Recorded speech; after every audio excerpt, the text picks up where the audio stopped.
Thank you, Matt. Good evening, everybody. I'd like to call the Lake Forest Park Special City Council meeting for Monday, August 5th, 2024 to order. And Mr. Bertoni, would you lead us in the flag salute, please?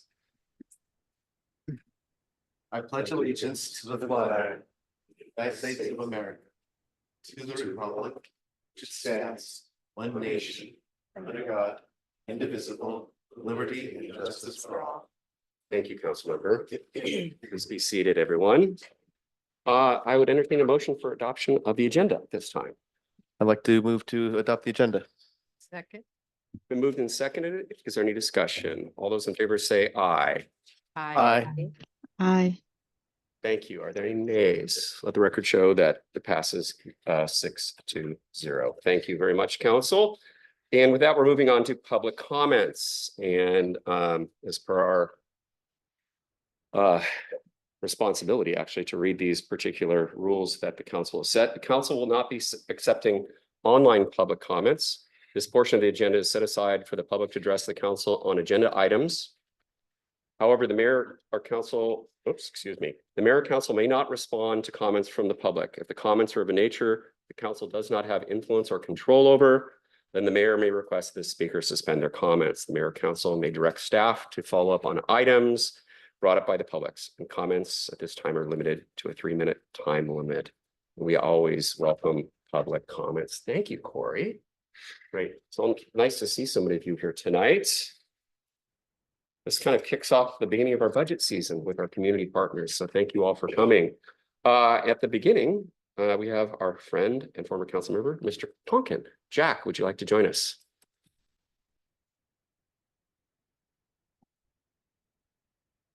Good evening, Mayor and Council. I'm Jack Tonkin. I live on 33rd Avenue Northeast. I have done so for 57 years. So I'm one of the old guys. I was on the Planning Commission for 4 years, and I was on the council for 6 years in the 70s, which is a day that you weren't even around by then, so we can't really appreciate it.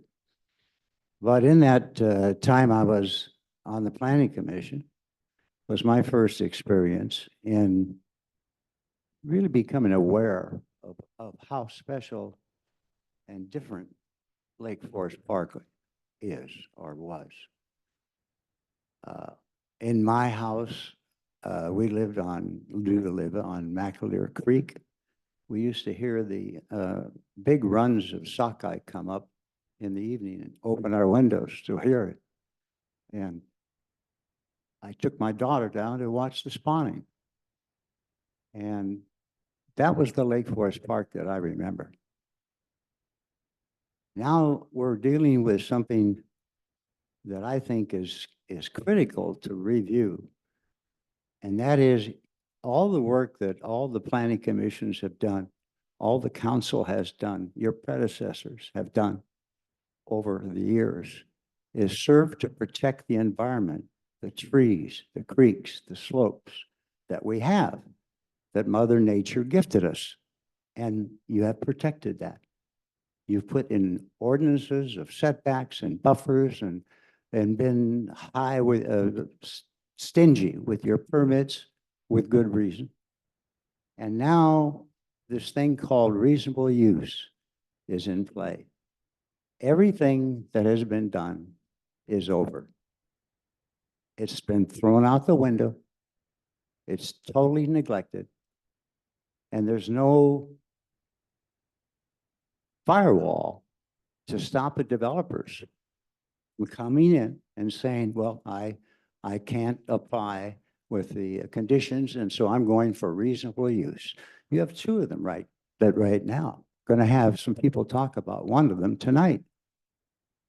But it is almost criminal to see what they're going to get away with. And you're going to approve it because it's reasonable use. It's not reasonable. It's just a term. So it's going to destroy the park. Right now, it's in its infancy. There's a couple of them. Well, don't kid yourself. Once this gets going, developers smell what they can do. It's going to forever change the park. And it'll change it in the worst ways because it'll enable them to secure properties that heretofore they couldn't. And they couldn't for good reason. And you're going to give them permission now to go along with it. You've got to rethink that. You've got to start thinking about that. Thank you. Thank you, Jack. Appreciate your comments. With that, we're moving on to Jolene Jang. Would you like to join us? Welcome. Thank you. Thank you, Jack, for warming up the crowd. I appreciate that, setting the tone. Jolene Jang, haven't been here as long. And in your emails, you should all have an attachment and a letter that you can go through and look at the appendices as well. So I'm calling for a moratorium on reasonable use exceptions, all of them, particularly the current Gary property. And I'm making this request so that you can engage your citizens properly with proper inquiry to ensure that all current and future projects are being managed as you intended at all levels of application, development, and enforcement stages. So it's sad, but there is a consistent lack of thorough, accurate evaluation of RUE applications and subsequent monitoring and enforcement of mitigation measures, resulting in no penalties or enforcement. And so I request that you take a look at how these projects are playing out in the community. So, for example, he referred to a couple of cases. So developer Jeremiah Johnson, I think you probably are all familiar with this. He bought a house for developer who bought a house for $144,000, and it was on a wetland. He flipped it, sold it for $1.7 million in 2022. And he didn't do the mitigation required. He flooded the neighbor. He damaged the road. There's these big plates over it currently right now, and he continues to build next door. Why is this happening? I think there's a problem with the system. So this sounds like the same story as the current Gary RUE application. So this developer who doesn't live here bought it for $40,000, and this is a critical area, and it is on Lion Creek, splits it in half. And the whole thing is unbuildable because stream buffers have protected it this whole time. This is virgin property. And so currently, the city has said, not a problem. It's no problem here. We're going to send it off to the hearing examiner. And so I have problems with that. So if you look at 16.16.090, talking about applications and approval criteria, a permit issued on the basis of false information provided by the applicant is void, and the holder of such permit shall have no rights thereunder. So in that email, there are examples of outright blatant inconsistencies and inaccurate answers, both on the builder's application and on the SEPA checklist. So I highlighted that in pictures and in the appendices. So I do really insist that you think about this and call a moratorium now. Tomorrow is when the public comments close, and then it's off to the hearing examiner. How many times are we going to let this happen? And there will be some examples of other blatant, but that should be enough to say, hey, that's breaking that code. Thank you. Thank you, Jolene. Let's see. Gary Zhang, please, welcome. Thank you. We've been through this in Snohomish County where they're going to build 127 units, and they broke every rule and got it approved. We hired an attorney, and instead of 127, they built 85, which is a nice unit. But the fact is, he didn't give all the information. In this case, there's a checklist and some questions. And one of the questions, is there a history of unstable soils? His answer was, oh no, describe the soil. His answer was unknown. Well, there's no such thing as unknown on soil. You just go and look at it and have somebody examine it. But he didn't answer the question. Is there a history of unstable soils? The answer was no. The senior planner answered for him frequently flooded areas. Anyway, one tree, the whole root fell over because it was all wet. It fell right off of property. So this pretty unstable. They say there were no fir trees on it, and of course there are fir trees on it. So those are just some of the little things. This one here is, the city is required to notify all parties of record, and they will have 12 days to write a public comment. We were not notified. So then LFP code says, notice of codes administrator's recommendation. Written, oh, this is the same thing. It's a written record should be told to everybody. And then regarding city code violations without comprehensive studies, they have a whole bunch of numbers here, but there's mitigation sequencing, landslide hazard areas was not answered, it was answered, but it was answered wrong. The steep slope hazard area, one says 5% slope, when it's actually, if I jumped off 2 feet, I'd go 8 foot down.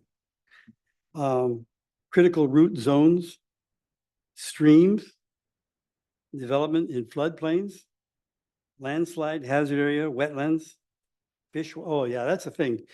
Of course, we were talking about it a couple of years ago when you opened up all the creeks, they were underground.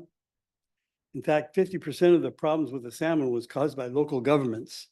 All the local governments. Bothell uncovered their creek. They're trying to bring back the salmon. Now here's a creek right here. It's supposed to be a salmon creek. I'll build a house on it and throw all the group stuff in there and let out the neighbors downstairs. Anyway, that's mine. Thank you. Thank you, Gary. Appreciate your comments. Jeff Snedden. Welcome, Jeff. Greetings, council. I'm here in support of Jolene. I have an interest in this in the sense that I live near Blachetta Creek. And in 2016, we had a developer who wanted to come in and build 38 units and build them within 25 feet of the rim of the canyon. That led to the neighbors on 153rd and 155th getting together and raising $40,000, hiring a lawyer, appealing it to the hearing commissioner. And at the very end of this entire process, the permits were pulled. We're facing that same situation again, and it's not dissimilar to what Jolene is talking about with that particular development. I read her materials. I read over the submission, and it's fraught with incomplete information. There's things left out. There's contradictions where one thing is stated differently in another place. It surprised me when I read all this material. It really surprised me that it went through the planning team here. It just didn't seem right to me. And I would hope that the council or our administration would go back and take a look at this and say, this is completely unacceptable and incomplete. You need to complete this information for us to be able to really consider whether this is the right type of project and the right type of sensitive area to be built. And I would really strongly encourage you to do that. I also, just as an aside, some of you know I might have done a little work around Sound Transit. I just thought I'd let you know. Of course, it's just one thing, but I left my house at 155th and Lake City Way or Bothell Way, and I drove here in 1 minute and 20 seconds. And there's the police chief's not here, is he? No. Okay, I drove 50 miles an hour.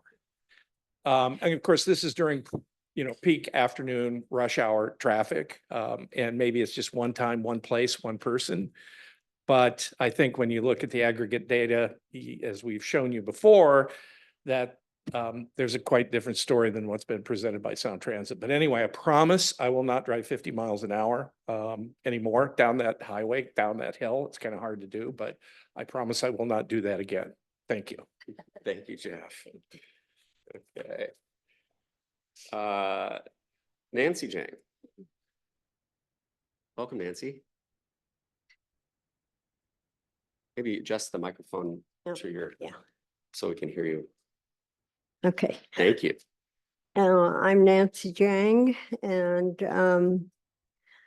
Many of the stakeholders have already started to recognize that this is a real problem for the city of Lake Forest Park. And so some have already written comments and are in the public record, but we're expecting that more will oppose this particular plan because it is a very poor precedent for a community that has prided itself on being environmentally that they want to create a beautiful place for people to live, and it has been. But when you allow a property like this, is the Gary property is really very small, and it's bisected by Lions Creek. Well, apparently his plan is to build a house that's only 15 feet from the creek. And that creek, we saw it a couple of years ago when we had so much rain, and it widened, and that's when it started creating a problem on the hill that is on the opposite side of the house, on the other side of the creek. Well, he doesn't really address the hillside very much, but when it starts crumbling, that is going to be a problem, not only for Jolene's house, which is right adjacent to his property, but all the properties that are on Lion Creek down to Lake Washington. So I'll read off some of the organizations that are opposed to this proposal. So there's the Lake Forest Park Stewardship Foundation, Snow King Watershed Council, Stream Keepers, Puget Sound Keepers, and their attorney has already made a comment. The Washington Department of Fish and Wildlife, as the stream is fish bearing. Although it isn't to the point where they would like it, they want to keep the creek clean so fish can thrive. There's the Environmental Rotary and PERC, which is the People for Environmentally Sensitive Kenmore. And then there are the experts. And this, if you haven't seen this, you should really listen to Dave Haddock, who is a fluvial morphologist, and he lives right here in not Kenmore, in Lake Forest Park. There are also comments by aquatic ecologists and arborists, engineer regarding the flooding, Issaquah Salmon Hatchery, of course, Jack and Paula Good and Tracy Furutani. They also have real questions about what is happening here in Lake Forest Park. Thank you. Thank you, Nancy. Appreciate your comments. Let's see. Make sure I can read this correctly. Brenda Zane. Public comment? I'm a Hopestream, I thought it was last, but I think she just signed. Oh, okay. You're fine then. You don't have to speak if you don't. You're good. Did Janice and Douglas Hovick, did you want to make public comment? Please. Yes. Hi, Douglas. It's so nice to see so many so many Rotarians here today. We care. That you do. So I've been asked to read a letter from Dan Hawkins, who is a compliance biologist Okay, with the Washington Department of Fish and Wildlife. One. Oh, You're tall. thank you, Joey. okay, thank you. Normally I pay attention to that because I am taller. So the first point is overall, the general lack of explanations within the RUE is concerning. Some have no answers, many are one-word answers, and many do not provide the minimum answers asked by the questions.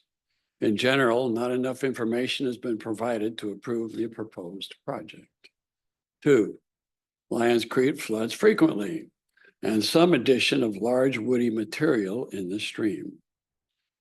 Underneath that, we normally like to see more large wood added to the system, but here it would likely add to the flooding problems that Lions Creek experiences. I didn't mean to ignore the rest of the council when I said hello. You're fine, Doug. 3, question 3 asks if the proposal lies within a 100-year floodplain. The answer says no.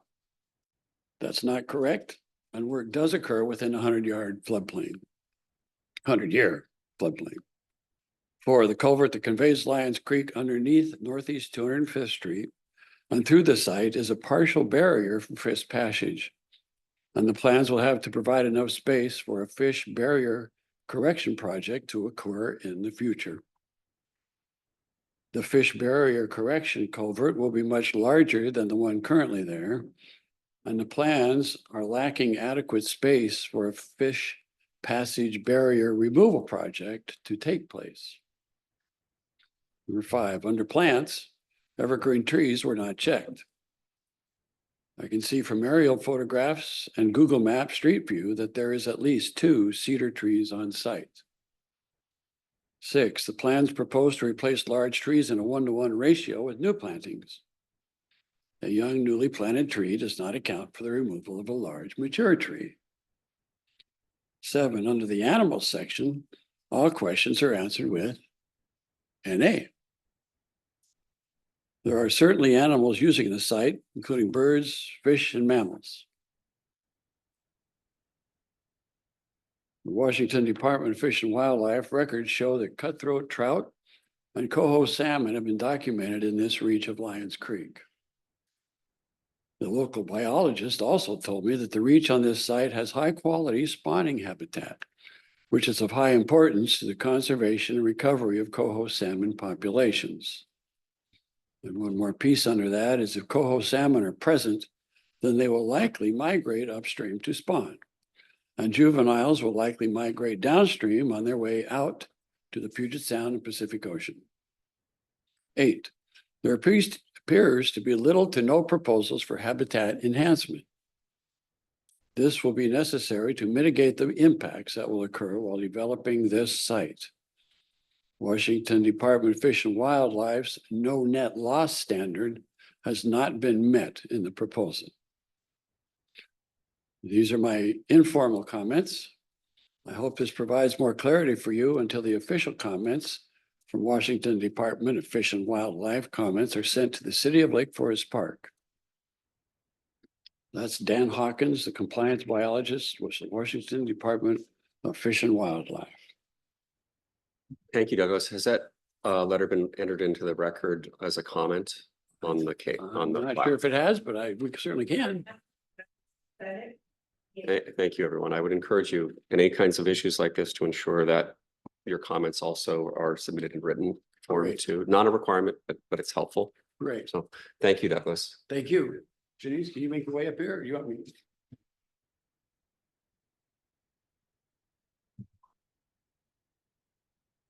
Just had a recent excitement. Excitement, stroke. So Welcome, Janice. thank you for allowing us to have a moment of your time. I did forget to say that I am the current president of the Rotary Environmental Club of Puget Sound. Thank you, Douglas. Very, yep. Great. My name is Janice Hogat. I'm the current treasurer of the Environmental Rotary Club of Puget Sound, but I also have a limited license to practice law specializing in real estate. I come to you today to speak to a couple of different things. One, the application, which is full of, how can I be diplomatic? Incredibly poorly stated statements and outright lies. There are trees on the property. It is within the jurisdiction of your practice to be able to disallow any construction within 115 feet of water. Not only is this about a dozen feet from water, it has other difficulties with the terrain, with rain, with potential liability, not only for you as a city allowing a permit to go through, if the insurance company ends up having to deal with erosion on the property that affects the houses next door as a result of the construction of this house. And I understand that he only paid $40,000 for the property in a day and time when the average lot in Lake Forest Park goes for a minimum of $249,000. So that ought to say something about the quality of the land, which was determined to be unbuildable, and to allow a permit to go through, as the previous speaker said, to allow a permit to go through to set a precedent in this community that we love and adore and want to protect would be an incredible insult to all the previous people who have worked so hard to make this a city of beauty. Thank you very much for your time. Thank you, Janice. Appreciate your comments. And at this time, is there anyone else that would like to make public comments? Okay, thank you, everyone. I will just say that I will say that staff has been directed to examine the questions that have been raised, both written and via email, as well as things that have come up tonight. We'll make sure those are considered as well. Ensure that all the I's are dotted and T's are crossed. So we thank you for your comments. And with that, we'll close public comment. I'm not used to doing this, but here we go. We have a gavel. I did want to say we do have 3 council members that are online. So just Paul, if you would like to move down, you're welcome to. You don't have to. And with that, we're going to move on. Thank you for everyone who joined us for public comments. Let's see. For a beginning, Director Vaughn is going to bring us adopting the proposed calendar for the 2025-2026 Biennium Budget. Director Vaughn. Thank you, Mayor and Council.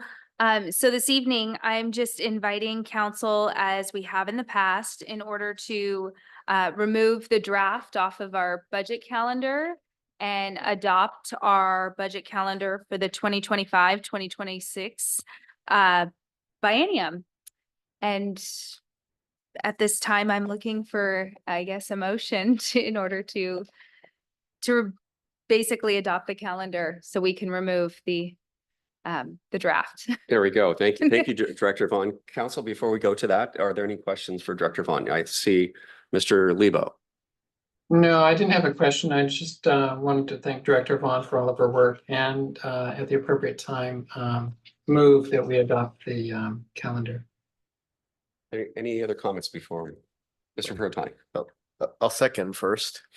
Because Okay. he did propose a motion. We're starting with questions then. Okay, since there are no questions for Director Vaughn, we have a motion and a second. Right. Now, are there any comments? I do have Mr. Protani. Okay, well, it actually turns out to be a question for Director Vaughn as well. So I noticed that, of course, many of these budget meetings are occurring on Mondays, like for instance, today and the following week. Is this typical for budget cycle that we have these kinds of meetings at this time? And are they always special meetings of the council where we can actually do business, or are they committees of the whole, or how are they generally classified? It depends. And I don't mean to start off that way, but it can depend. Every year we learn from what we've done the previous budget cycle, from what we felt internally could have been better. And this year we're bringing forward our community partners. We did that all at a council meeting 2 years ago. And the feedback was it was too much from the partner's perspective, from the council's perspective, and they wanted more of an interactive conversation. And so we decided to this year take that feedback and improve it, and therefore break it out into 2 evenings that were not requested to not be at an actual council meeting. So that is where, due to the challenges of August, with meetings, us not having a second meeting at the end of August, in addition to conferences, et cetera, there's just some outside factors. Monday is where we landed for the 2 community partners for those presentations. And also we did all of our council, or excuse me, not our council, our department presentations for all of the council members on a Saturday for one extremely long day. Again, the feedback was simply too much information to take in. So again, taking that feedback and trying to break it out. And so there's 2 meetings so that it's manageable information to process.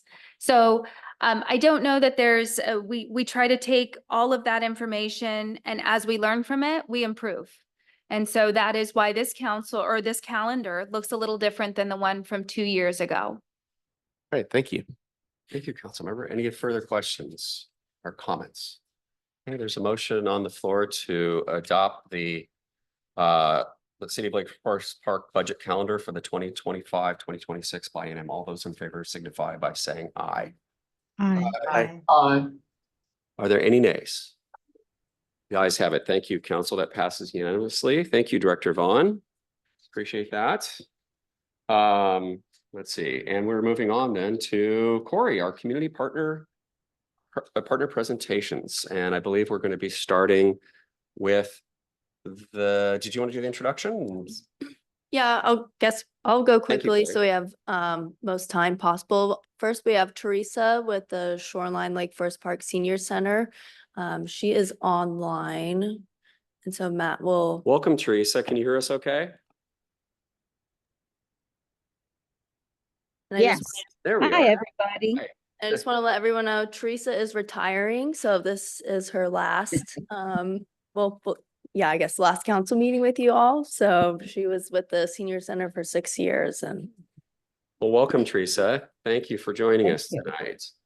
Teresa, do you want to share your screen with the PowerPoint, or do you want Matt to? Yes, but if Matt could, that would be awesome, because I'm having an issue on my end and I was unable to reach out to him. Oh, that's okay. Is that a possibility? Yeah, he's gonna get up Second. there, so. So I'll go ahead and start. And good evening, Mayor and council members. Thank you so much for allowing us to come and speak to you this evening, and also for the great support you've provided in the last few years, well, for many years, but in my tenure of 6 years. So I'm going to go through some photos quite quickly that represent a day in a life at the senior center, that if any of you chose to visit with us, you could. And then I'd love to spend a bulk of time with your questions. So as this photo depicts, we have many opportunities for people to engage at the center, from teaching, volunteering, and the volunteering is from the kitchen to special events to clerical, being a member, to serving on the board, and to just plain enjoying eating lunch there. Okay, how do I move it forward now if you're managing it? Okay, so our mission. Let us know and Matt will move it forward. Okay. So the Shoreline Lake Forest Park Senior Activity Center strives to meet the needs of older adults by providing services and programs which enrich and enhance the quality of life, self-worth, independent living, community, and dignity. We do believe that all seniors offer great value to society, and in safe spaces, they may share their talents, gain friendships, enjoy new opportunities, and live the best life possible. Forward. Next.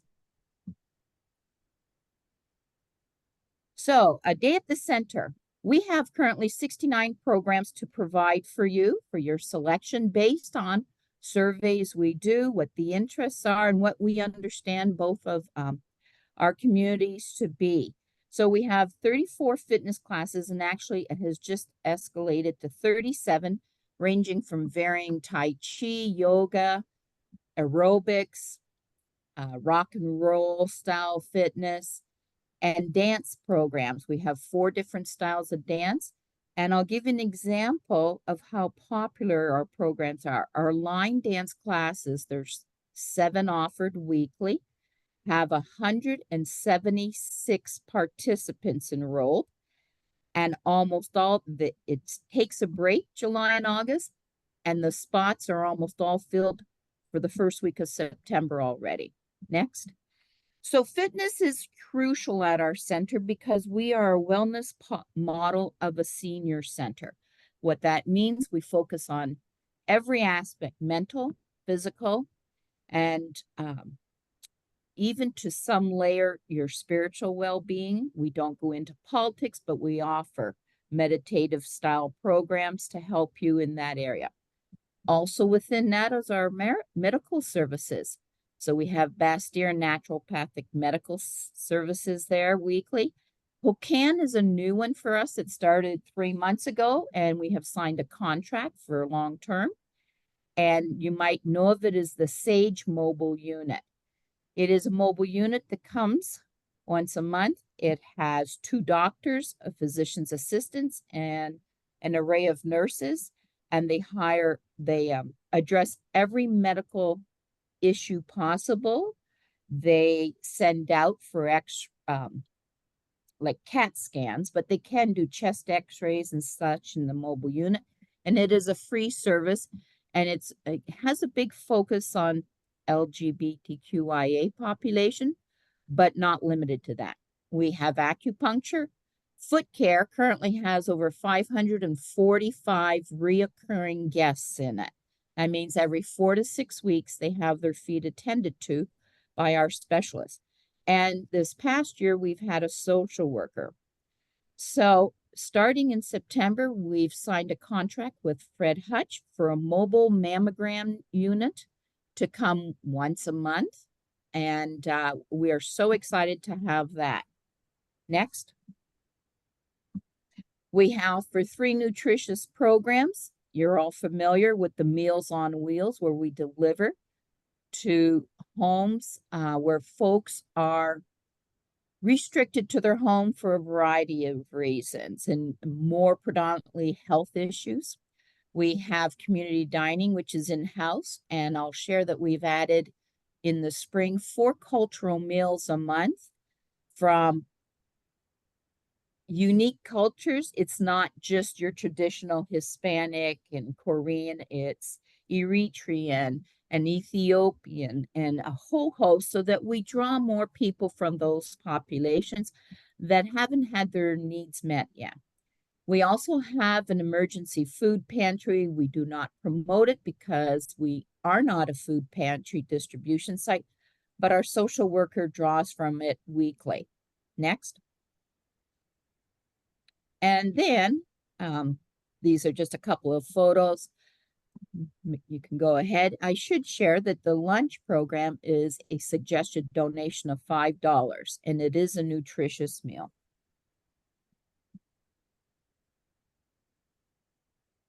So with our wellness model, we don't just offer classes from seated to high level capacity in each type of programming, but in the last year and a half, we've brought in specialty classes. So yoga for osteoporosis, yoga for arthritis, yoga specifically for veterans, fitness during stage for cancer and fitness post stage 4 cancer treatment.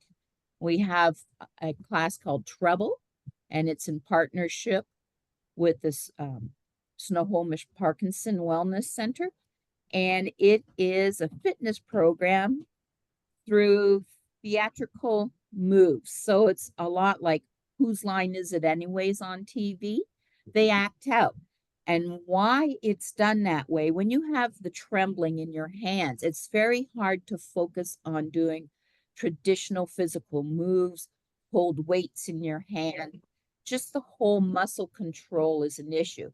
This is a more relaxed, engaging environment, and the trembling doesn't matter. Next. So if you aren't interested in lunch or a meal, or you do want to come to that, we really encourage you to participate in one of our 29 other lifelong learning. So it's ESL courses, language courses, digital tech assistance, it's art classes, a lot of the visual art programs, and it's great socialization. We see many friendships made that last and are pursued outside of the center. Next.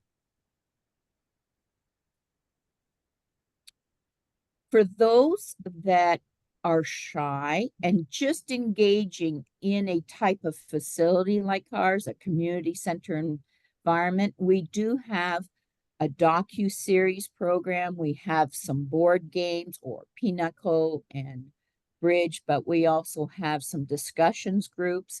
And we just started last month a new program, and every month it'll be a series of one get together per week, and it's a social environment for individuals who identify in the LGBTQIA population, and there'll be activities involved. So there'll be conversation, and it's an opportunity to be with like-minded individuals. Next. And of course, I mentioned our exercise classes too. On your screen, you see lovely ladies practicing in dresses. Our clogging group, I'd like to share, has performed at Seattle Folklife Festival for the past 3 years in a row by invitation, as well as the Washington State Fair and several other locations. Our hula, Kupuna Hula, which means grandma hula dancers, have performed approximately 16 performances a summer. And so they do go out and share their talents and also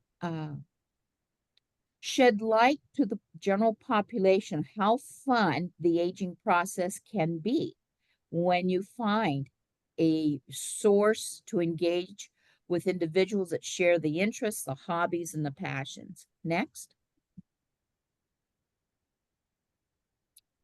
So what improvements have we made? I've mentioned the LGBTQIA and the ESL courses. We added programming for men from 5 fly fishing courses, which was super, super popular, and women could join also, to the fitness classes. Really, we brought in some changes or additional classes that we knew would draw more men, and it did. We contracted for the last 2 years an accredited veterans benefit advisor who once a week we assist veterans that aren't capable to handle Zoom at home. We do the Zoom for them, and they meet with the benefits advisor. And here is the magic. When you try to claim benefits, even your burial rights or spousal rights, it can take you months and months and 1 or more denials. In this process, because it is a highly skilled accredited advisor, they do the paperwork right on the spot. He's typing, asking questions. He emails them to my office. I print them off. The veteran signs them. We scan them back, and the claim is made within an hour. If there's a denial, An accredited advisor has full access to a veteran's medical history and service history. So then he has the tools to defend and refute the denial. And we are seeing phenomenal assistance provided and successful benefits. And I cannot tell you the volume of seniors in their 70s and 80s who served in different conflicts and may not have been in front lines active duty, but they fueled an airplane in Korea that was carrying Agent Orange. And that's what they did for 9 months or 2 years. They were fully exposed to Agent Orange. Now, nobody tells you that.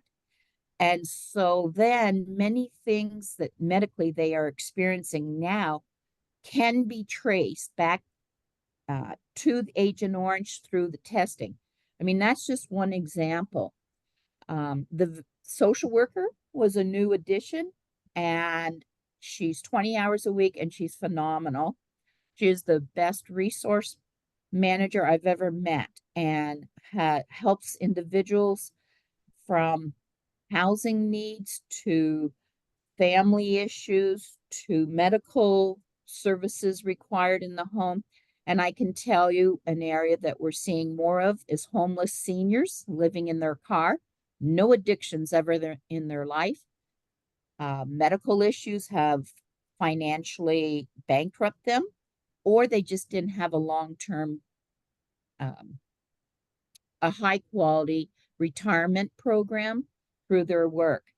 And so it's quite a unique challenge, and we've been able to help some, or at least get them into safe areas and nutrition.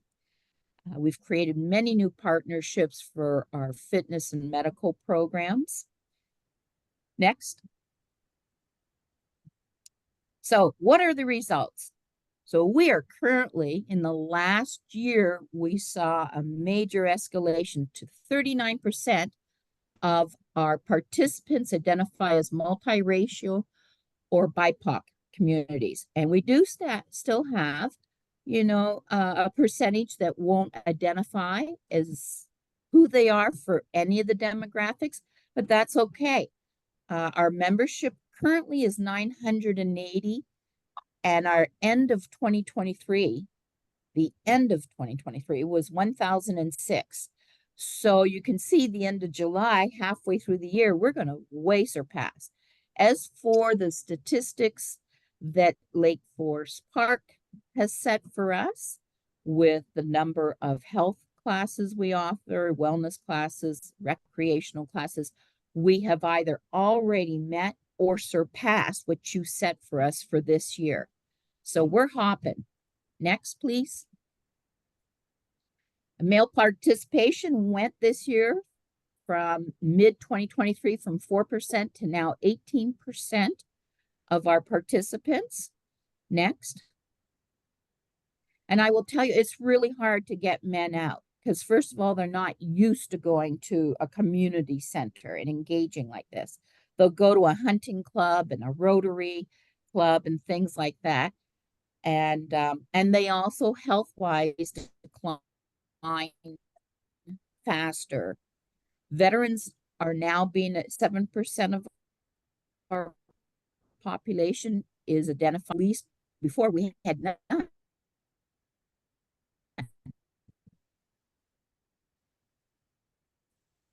Teresa, you have frozen. Maybe turn off your camera.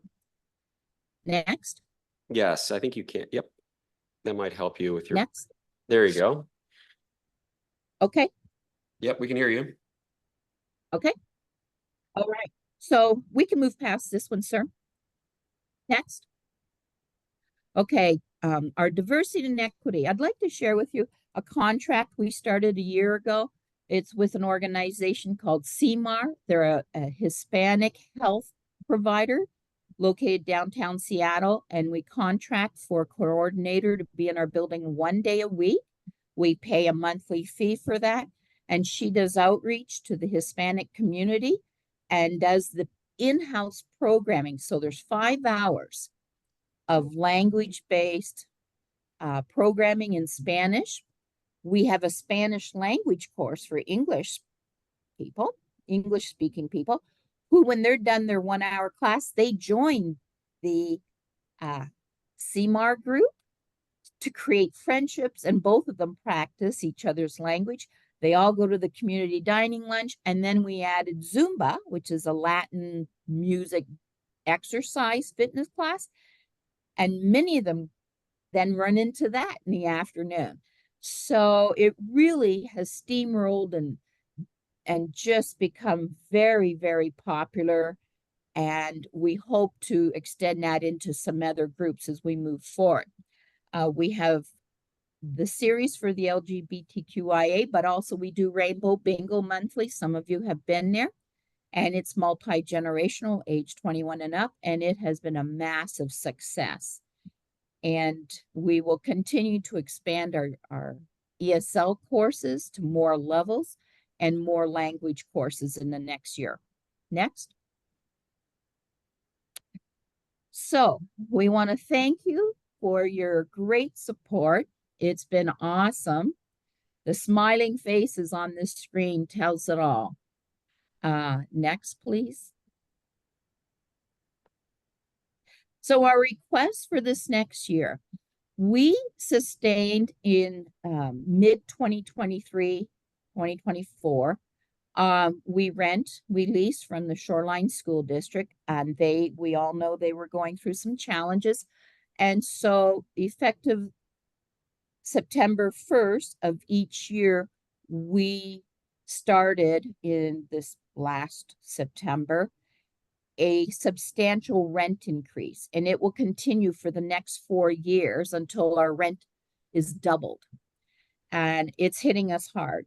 When you have an additional $1,700 a month this past year, that you hadn't budgeted for, it's $5 and $3 classes. You got to offer a whole lot to make that up. So that happened. The other thing was, many of you know our fabulous program coordinator, Donna Salzberg, passed away suddenly in 2023, and I continued to do her role and mine.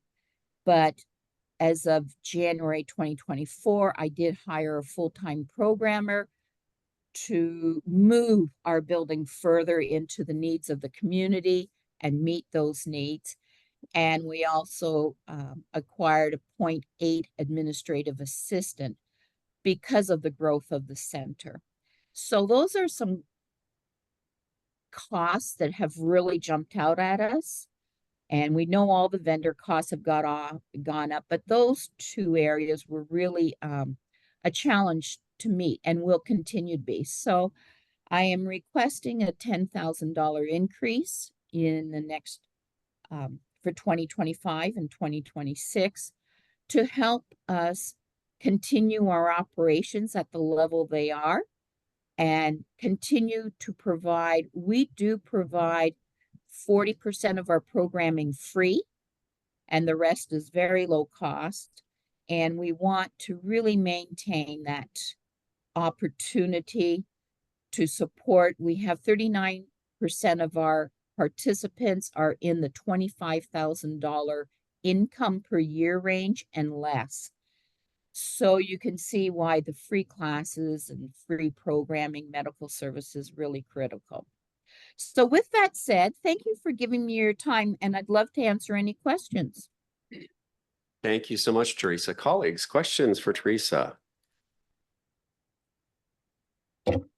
Make sure I check with my friends online here as well. Do you want to use the raise hand function or?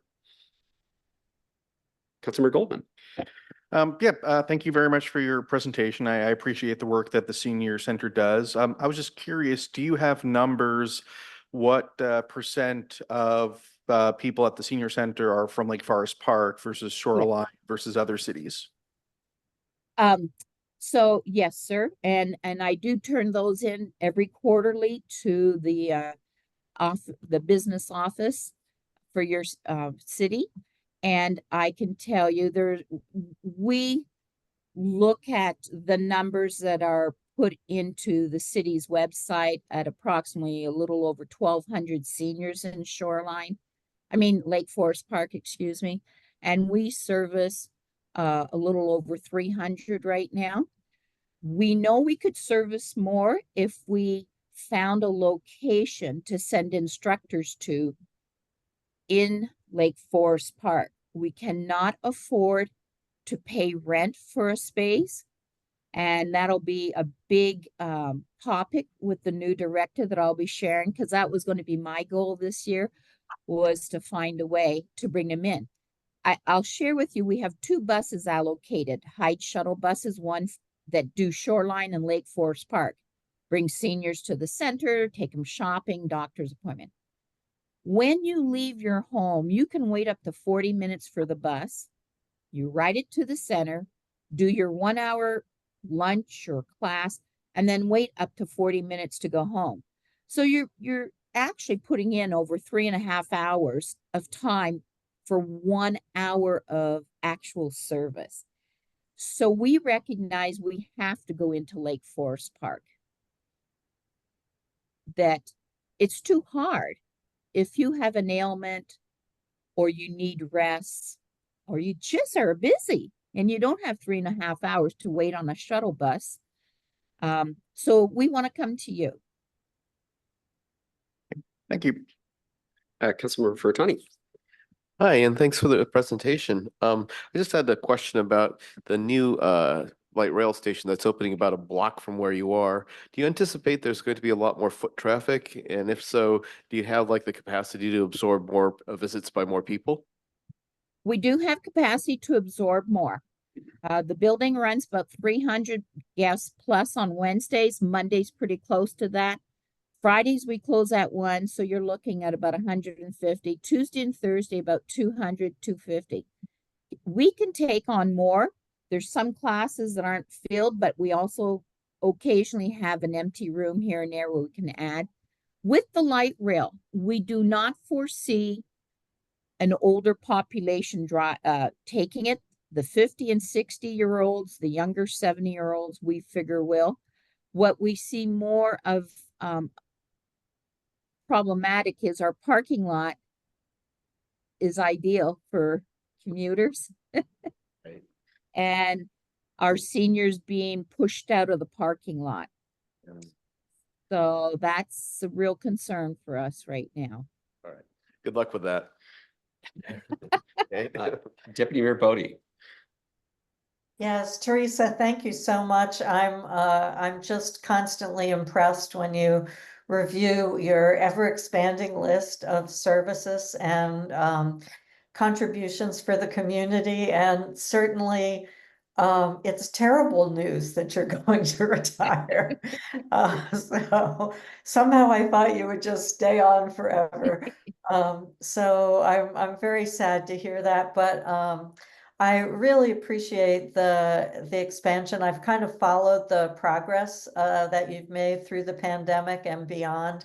And I especially want to remark on the expansion of your programs to include communities that weren't previously being served. And I note especially the veterans benefits, because I do know that process can be terrible and unwieldy, and to have an expert help some of our veterans through that process is exceptional. So I hope you'll reconsider and stay longer.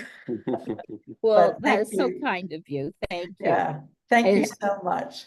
It has been a sheer pleasure. Look, I'm going to cry. But it's time. It's time.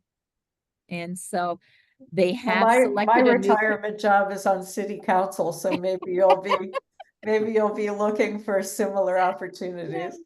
And they have hired the new candidate. The offer went out Friday, and she's fabulous, and she's a spitfire full of energy. That my philosophy is every 5 years you should reassess your position, for especially for myself in recreation and nonprofit. And if I've met my goals, is it time to go and let new energy come in with new goals? And that's what I see. I see great things for the center in the future and for the 2 cities. That's wonderful news. Thank you. Councilmember Riddle. Can't hear you. You're muted. Oh, there we go. there we go. Thank you. It's been a while, but since I've been on Zoom. Okay. I really appreciate hearing how you want to bring more services into Lake Forest Park and make that connection stronger, especially because the commuting between the two cities can be quite challenging, even for, you know, us regular folk. But I'm really excited to see if the lakefront properties little house could serve your needs at Yes. point in the future. And I think that'd be really an interesting way to come together. So, but I appreciate all the new services, reaching out to the men and veterans. I think it's really important that we don't forget those populations. A lot of times these spaces get populated by a lot of women, the social needs aspect of it. But everyone needs social connections. I really appreciate the effort you've been making to increase Thank those you. social connections. You know, I envision even the mobile medical units going down to your lakefront property. Why not? Why not? That every other month if they're there. And I will tell you what the challenge will be, and the new director will reach out to you, is that then how do you get them from the home to that location? But I think there's ways. Yep. So I just see great opportunities. Me too. Thank you so much for all you do. Thank you, Councilmember. Colleagues, any other questions or comments for Teresa? Please, Councilmember Good. Where do you, how do citizens know what types of services? Do you have a website, or how do citizens in Lake Forest Park know about your services? So we were doing a monthly newsletter to cut our costs. This year we went to every other month, and we take an average of we take it in 3 deliveries, up to 150 newsletters that we leave at Third Place Commons, down upstairs where all the other publications are, and also down at the library. And then we do some marketing of our major events or some really unique classes through the town crier. And we have a website that is very active. It's being revamped right now, but it is up. It's just, it's needed updating, like a remodel. So, and we don't place flyers out because that just isn't the popular thing. But Northwest neighbors know all of our programs. They share with people that they work with in their homes. We work with Catholic Charities volunteer program and encourage them to distribute our newsletter to people they're assisting or inform them. And if you have suggestions, we're always looking for ideas. There's always new ways. We do tons of Facebook postings, but I think we all know more of the 80 and 90-year-olds aren't looking on Facebook. And I can share that 40% of our guests are still over the age of 75 and older. So, and well, I compliment you on the services you're providing. It sounds wonderful. And I do have an older lady friend that lives in Shoreline, and I don't think she's aware of the program. So I will make sure she knows. yes. Yes. Colleagues, any other questions or comments for Teresa? Hearing none, thank you, Teresa. You will be very, very much missed, but we all wish you huge success in whatever you choose to do next. So thank you again for the efforts for all of us, and especially the seniors in Lake Forest Park and Shoreline. We do sincerely appreciate your work. So we will wish you a good evening, and we'll talk to you very soon, we hope. Thank you. Really enjoyed these years with you. Bye-bye. Thanks for coming. Take care. All right. Thank you, Corey. And I believe next do we have Tanya next? Tanya Lesgell from the Family Support Director for the Center of Human Services. Excuse me, Tanya. Welcome. Can you hear us okay? Yes, can you hear me? We can. All right, well, I will go ahead and share my PowerPoint here. Also been a long time since I've actually presented on Zoom. So let's see how this goes. All right. Do you see that on the You bet. screen? Okay. Well, thank you to you, Mayor, and council members for providing the opportunity for myself, selfishly, as a born and raised Lake Forest Park resident myself. I now live north of King County into Snohomish County. But you know, growing up in that community is one of the reasons why I have worked for Center for Human Services for the past 20 years. So I am thrilled to be here to tell you, I think what I'm going to do is an overview of all the services that we offer across King and Snohomish County, because we're quite big and have several locations. And then I will focus on our services that we have done in the past fiscal year specific to Lake Forest Park residents. So move on here. So overall, I always say, like, we have the broadest mission ever, but that's because we do so many different things to accomplish these goals. So our mission is to strengthen the community, whatever that community means, in the space that we're in, through counseling, education, and support to children, youth, adults, and families. And we achieve this mission by providing behavioral health, which is mental health and substance use treatment, as well as family support services to the community. And we have been doing that as an agency since 1970. So I'll do a broad overview of each one of our departments and kind of our program service areas that the community can access.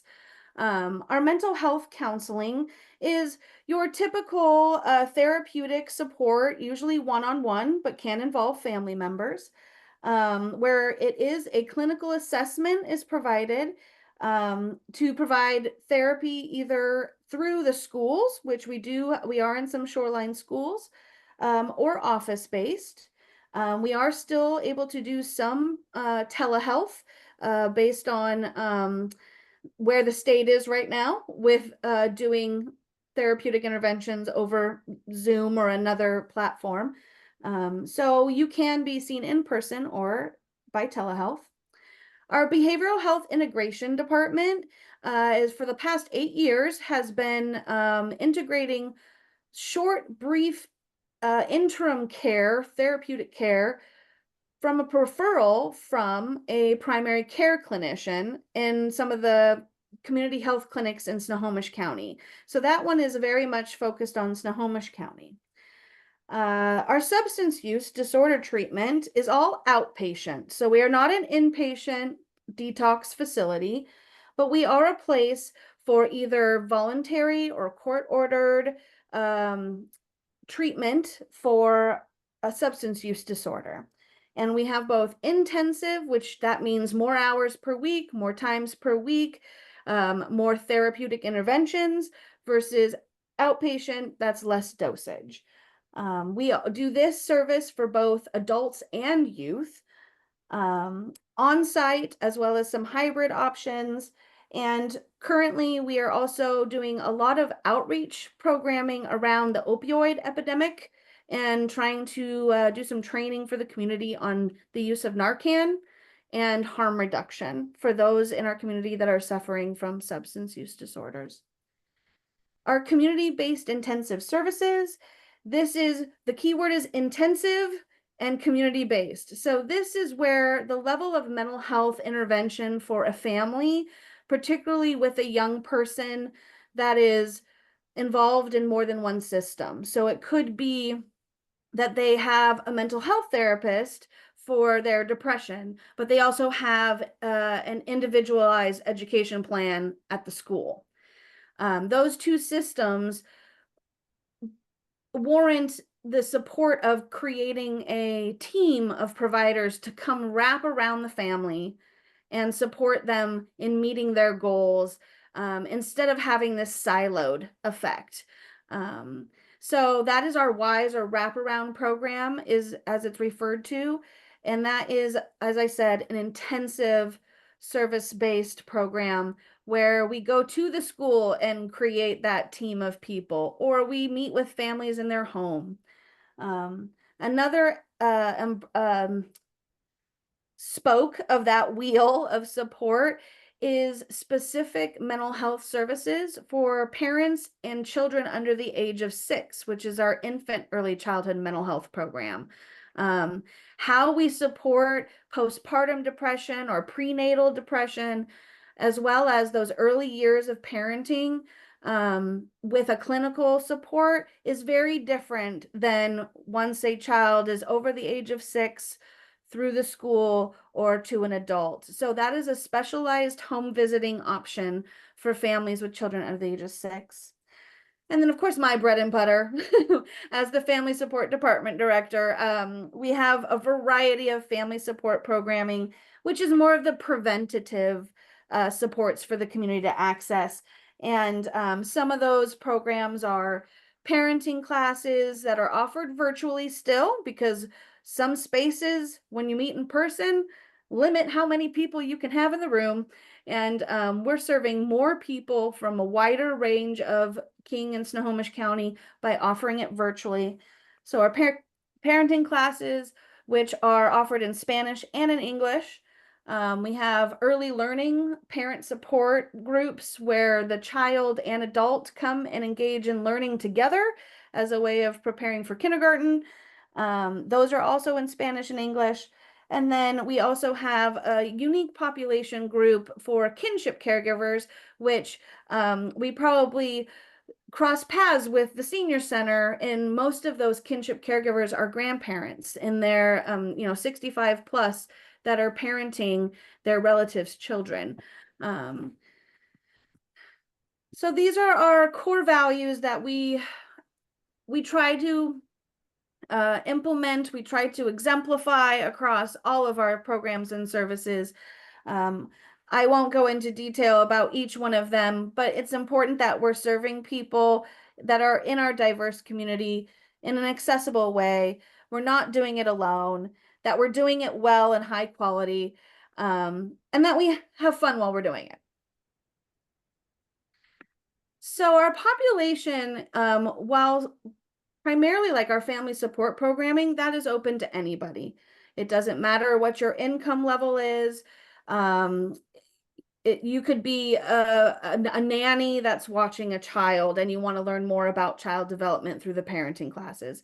Our family support programs are kind of that catalyst for accessing something to get somewhere else.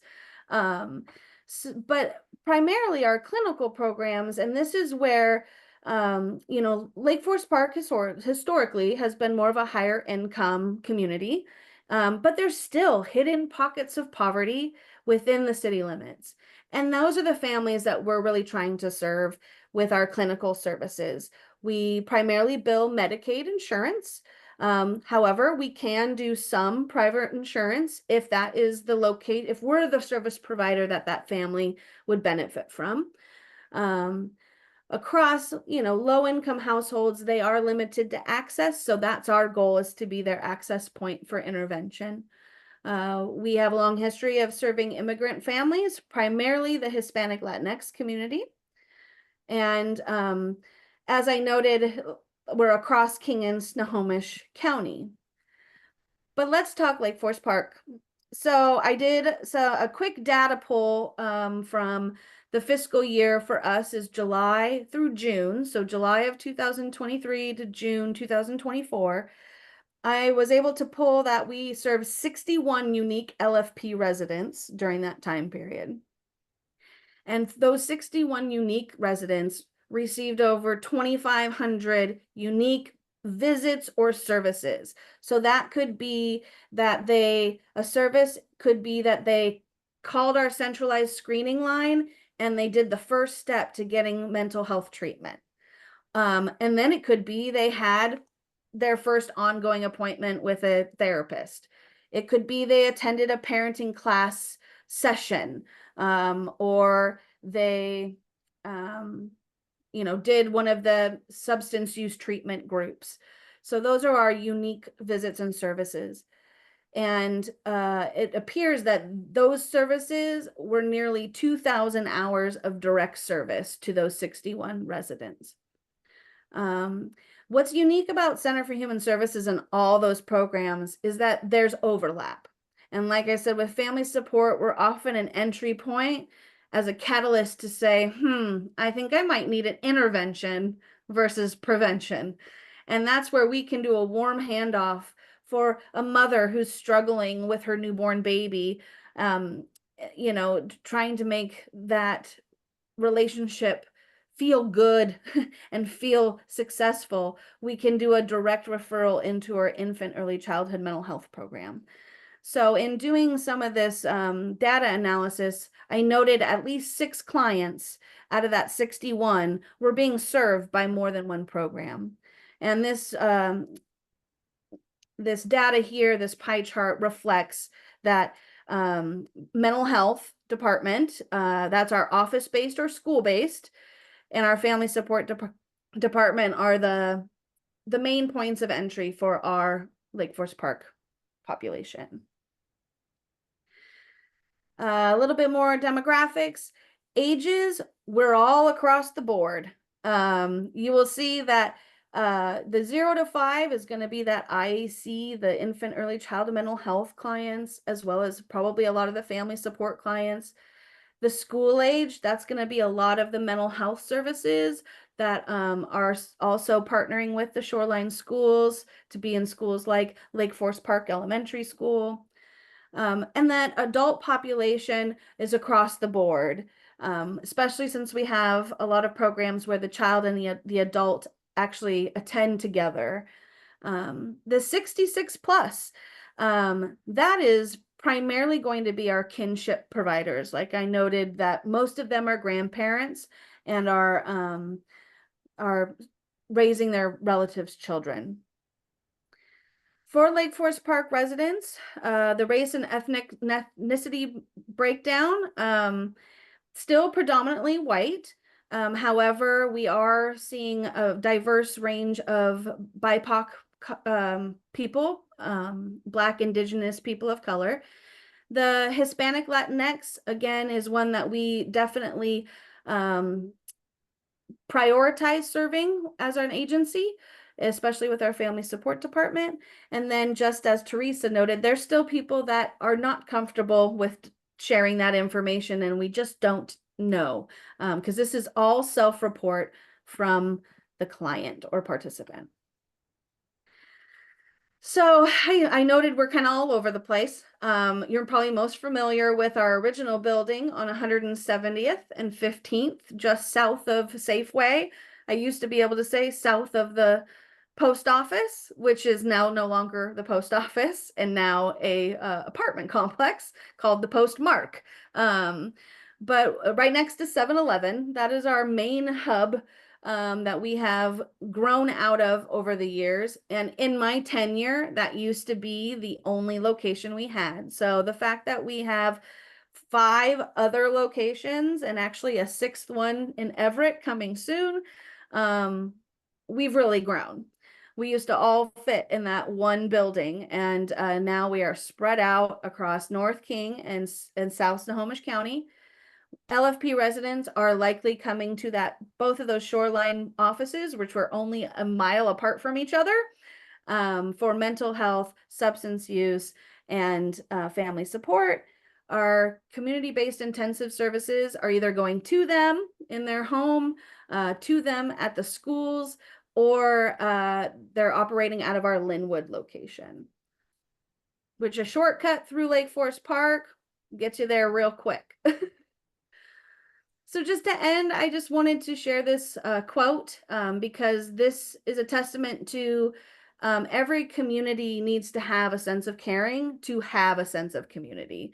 And with Lake Forest Park, as well as many other communities, investing in their residents and the well-being of their residents is one way to build that sense of community. So I just want to thank you again for your continued support of Center for Human Services and all that we strive to do for Lake Forest Park residents and beyond.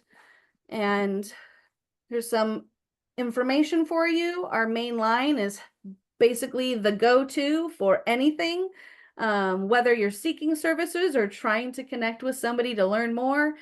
Our website is up to date with current classes and ways to get support, some online registration forms. And then if anyone is curious to learn more, that is my direct email, and I'd love to connect. And yeah, I'll open it up for any questions or comments. Thank you, Tanya. My friends, questions for Tanya? Make sure I'm catching our colleagues online here. Oh, there we go. Councilmember Riddle. Thank you. I mostly just want to thank you for the data you brought us about those 61 residents and how much that you've been able to support them, and to really to highlight that, yeah, while we're affluent, we do have people of need, and it's amazing that there is a service nearby that they can go to get those services taken care of. So I really appreciate that, and thank you for sharing that data with us. Thank you. Thank you, Councilmember. Colleagues, other questions for Tanya? Sure.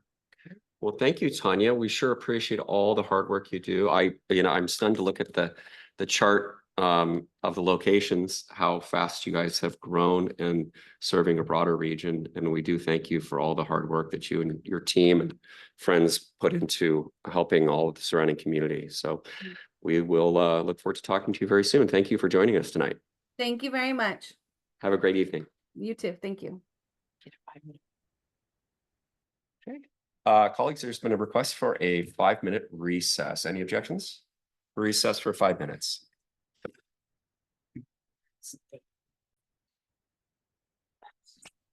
Okay, welcome back, everybody. I'd like to call this meeting back to order. And with that, we're moving on to our friend Ken from the Shoreline Historical Museum. Welcome, Hi, Ken. everybody. Thank you very much for having me. I'm so struck by the other organizations that have come and shared all of the phenomenal things that they are doing with community. I, of course, am here for a slightly different reason. I am approaching the council today with the request that the city of Lake Forest Park consider a financial sponsorship, sustained support of the Shoreline Historical Museum. And again, I appreciate the invitation for joining you all this evening. So the first thing that I want to do is figure out where I point this. There we go. All right. Share a little bit about the history of the Shoreline Historical Museum. One of the first things that's important to understand about it is that it was established with the support of the Shoreline School District. So the Articles of Incorporation were filed in August of 1975. The very first exhibit was in June of 1976. And again, this was really because of the Shoreline School District. And I think we're all probably familiar with that phrase that the Shoreline School District has, shore to shore and line to line, referring from 85th to 205th and from Puget Sound to Lake Washington. And this is why the service area that we have exists. It mirrors what the Shoreline School District looked like in 1975 when we formed. And then, of course, we have the city of Shoreline that ended up really liking this name Shoreline that they decided to incorporate when they incorporated. So a couple of other important aspects of the museum. In 2011, the school district decided that they wanted to form a new high school. And so they ended the long-term lease that the Shoreline Historical Museum had at the Ronald School building to make way for Shorewood High School. This resulted in a very quick move that the museum had to do, and I think is a phenomenal testament about the role that community sees the museum playing. We had people rally together and donate funding, donate resources, and ultimately that same year, the museum moved into the old James Allen Hair Salon at its current location. Another particularly important event was September of 2021. After a decade of our collections and our archives and our photos being scattered around King County, our new collections and research facility opened. And perhaps some folks were there for that event. This was also an important date because this was when Director Vicki Stiles ended up retiring, and I came on as the director of the Shoreline Historical Museum. So the next couple of slides that I have are related to some of our core principles, our mission, our vision, and our values. I bring these up though, not to really interrogate a whole lot, but to offer some understanding about these are things that we are really reevaluating and reviewing. This mission statement is a mouthful. When I was in grad school, we were taught 8 words. That's what you want a mission statement to be. And so there is a lot of clarifications in this mission statement about our boundary, about the communities that we serve. All of that is important, but it's not necessarily the place for our mission statement. And so this is an aspect that the leadership, the museum is really working on, is reevaluating the mission, coming up with values and vision, and really making sure that our core principles are fully integrated. Now, even though there's a lot of fluff that's in here, there are a lot of core elements that are important, things like preservation, recording, interpretation. And one of the things that we all feel is particularly important, that last phrase, opportunities to gather as a community. Again, I bring up our vision and our values here just to give you a sense of some of the things that we are working on. These are things that the museum had not incorporated. And so as we are approaching our 50-year anniversary, the 50-year anniversary of our Articles of Incorporation next year, and then our 50-year anniversary of our first exhibit, the doors opening in 2026, we are very excited to make sure that we as the museum leadership are in sync with our vision and our values and our mission statement. You can see a little bit of what we have been working with and what at our board retreats the past couple of years we have been able to narrow things down into. So at the last meeting that I was invited to here for the Lake Forest Park Council, everybody got those little cards and you got to see a little bit of the ways that the museum and the Lake Forest Park community are connected. I wanted to elaborate on a few of those things. A couple of exhibits that we have collaborated with Lake Forest Park in: the beautiful Messenger Historic Lake Forest Park. This was an exhibit in 2009 that coincided with the historic sites survey that the city had developed, and also coincided with this walking tour brochure that was developed. Of course, in 2021, we had the 60-year anniversary of Lake Forest Park, and that was an exhibit that was at the museum. And while the majority of those photos were stationed there, those were images and that was text that had been part of a exhibit that was dispersed throughout the communities, and something that I think is particularly significant because it was in Shoreline in places. And so the community and the history of Lake Forest Park is being talked about and communicated both in permanent exhibits at the museum and in temporary ones as well. But one thing that we didn't highlight the last time we were here are some of the ways that Lake Forest Park is represented in our collections. And what was particularly striking to me were the number of photos in Lake Forest Park. So what you can see on the left-hand side right there, that keyword index, that is part of our digital online photo archives. So these are 1,950 photos that are accessible to people online that have a bunch of great information. 817 of those photos are tagged with Lake Forest Park, more than double the number of Shoreline even. So with the total of the photos, those 1,950, we have 817 that are Lake Forest Park. There, 41% of our digital photos are photos of Lake Forest Park or photos that are tagged with Lake Forest Park, which I thought was a pretty impressive number. We have a variety of other things within our collections, newspaper collections and newspaper clippings. About 20% of those reference Lake Forest Park. We have 8 published books, we have 8 books that have been published that are either for sale in our library. And that includes Barbara Bender's books, living or growing up in Lake Forest Park. One of the other incredible things that we have been able to do this year is hire the second full-time employee in the museum's history, Robbie Grillo, our collections manager. And finally, we have had opportunities to unbox these things in our collections that have been covered for a decade as a result of that move. And some of the things that Robbie has uncovered recently during his tenure here, these are just the beginnings, but he identified 38 objects that are in our collections related to Lake Forest Park, the majority of those things being related to Scouts. I talked a little bit about the survey numbers the last time I was here. That 98155 zip code, that of course includes Lake Forest Park and neighborhoods in the eastern part of Shoreline, is the highest response that we had in the surveys that we were giving last year. So it's kind of hard to say exactly how many folks from Lake Forest Park, but I think that it's quite telling that that is the highest amount and does allude to the fact that even though there is this boundary, this border that divides these two cities, there's a tremendous amount of crossover of people of Shoreline going into Lake Forest Park and taking advantage of all of the things that are happening in the Lake Forest Park community and vice versa as well. I wanted to highlight some of the current numbers that we have related to people involved with the museum. We have about 23 members from the city of Lake Forest Park, which accounts for about 6% of our membership. We have 14 non-member donors, which accounts for about 10% of our non-member donors. We have 3 out of our 11 board members who live here in Lake Forest Park, and we have roughly a third of our volunteers from Lake Forest Park. What's not captured on this, though, are the number of volunteer hours from people in Lake Forest Park. And what I can say is that the majority of our volunteer hours for this year have been done by people in Lake Forest Park. We have hundreds and hundreds of hours that people have dedicated to the museum, and in particular, the Miyawaki Forest. So I wanted to highlight a little bit of our museum budget. This is from 2023, which I wanted to bring up because it really represents the bare bones budget that we have been operating under for the past few years.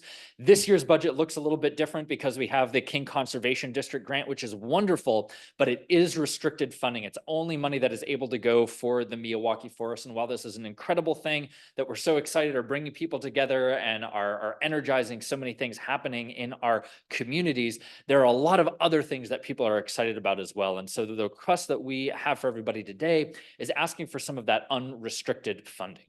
I'm more than happy to go into budget information at some point. Love talking about budgets, but that $144,000 really represents the $60,000 that it cost the museum to have my position. And then all of the other things that the museum does, the electrical bill, the other kinds of utilities, our HVAC system in our collections and research facility is something that takes a tremendous amount of not only energy, but of maintenance on as well. So what my goal is by the time we celebrate our 50-year anniversaries is to have this budget go up to $200,000. And what that ultimately means is that we would be able to solidify this second full-time position. Right now, the collections manager position is funded through a bequest that somebody who passed away donated to the museum. And so we have funding for this position for about 18 months. And we're excited to try and grow that to ensure that there is another person who can be supported financially and who in turn can unearth these objects and help to plan the exhibits and the things that all of our communities in the service area that we are a part of really want to see. And this, of course, is why we are here, is to ask the Council of Lake Forest Park and the government to consider some sustained support. In the previous time that I was here and in conversations that I've had with other people, you've seen some of these numbers. The city of Shoreline operates around $150 million. We get about $60,000 from them, which equates to 0.04%. And so the request that I have is that the government of Lake Forest Park consider a comparable number. From what I saw, 48 million was around the operating budget for 23-24. And so about 0.04% of that is around $19,000. We, of course, will continue to see this evening other organizations that the city of Lake Forest Park supports. So I asked that 0.04%, that $19,000 be a starting thing. And then, of course, thinking about what is comparable for other organizations as well. And recognizing that there are other organizations which have had much longer associations. But one additional piece that I think is particularly important about this and what I'm very excited about is having some kind of defined contract with the city of Lake Forest Park. This year, we have had so many people from Lake Forest Park adding different events that are coming up and other things. And we're very excited to participate in all of those, but it has been challenging as they were not planned with our calendar. So having some kind of contract that can really solidify our presence at things like the Lake Forest Park picnic, things at the farmers market, doing walking tours, these other things that are embedded in the contract that we have with the city of Shoreline, I think are really important in strengthening the relationships and the ability for the museum to work with and connect with communities in Lake Forest Park. Thank you all very much for your consideration. I'm happy to answer any questions that you may have. Thank you very much, Kenneth. Colleagues, questions? Mr. Furtani. Mr. Dude, thank you very much for that wonderful presentation and for highlighting how much the museum really does support the community in Lake Forest Park. And I think the Milwaukee Forest, plus other things that, of course, the museum does, has really basically brought home that we really need to actually start pulling our own weight here. So I just wanted to clarify that $19,200 ask was for the biennium, right? Not annually. That I am not completely certain about. It was a number that I took from the Lake Forest Park budget. But how it was qualified, I am uncertain. Right, it was for the biennium, so that Okay. you've answered the question. Thanks. Gotcha. Okay. All right, I appreciate the work that you do, and please continue. Thanks. Colleagues, other questions for Kenneth? Mr. Goldman. Yep, thanks for your presentation. I know I visited the museum and I appreciated getting to see the exhibits, getting a perspective on things. One comment I would make is while, the Shoreline region predates the city of Shoreline, I reckon if you asked 100 people in the area, they would probably assume that the Shoreline Historical Museum is for the city of Shoreline rather than the region of Shoreline. Right. Very, very true. And that is a comment that we get very frequently from our Lake Forest Park and North Seattle communities. Thank you, Councilmember. Colleagues online, anyone would have a comment or question for Kenneth? I don't see any. All right. Thank you very much for joining us. Thank you all very and much. Please continue the wonderful work you do for our community. Sure appreciate it. Okay, with that, Brenda Zane, welcome. And you're from Hopestream Community. Yes. I've heard very, very positive things about your organization. So you. welcome. Thank you. Well, thank you for having me here today. I'm gonna see if that's not my presentation.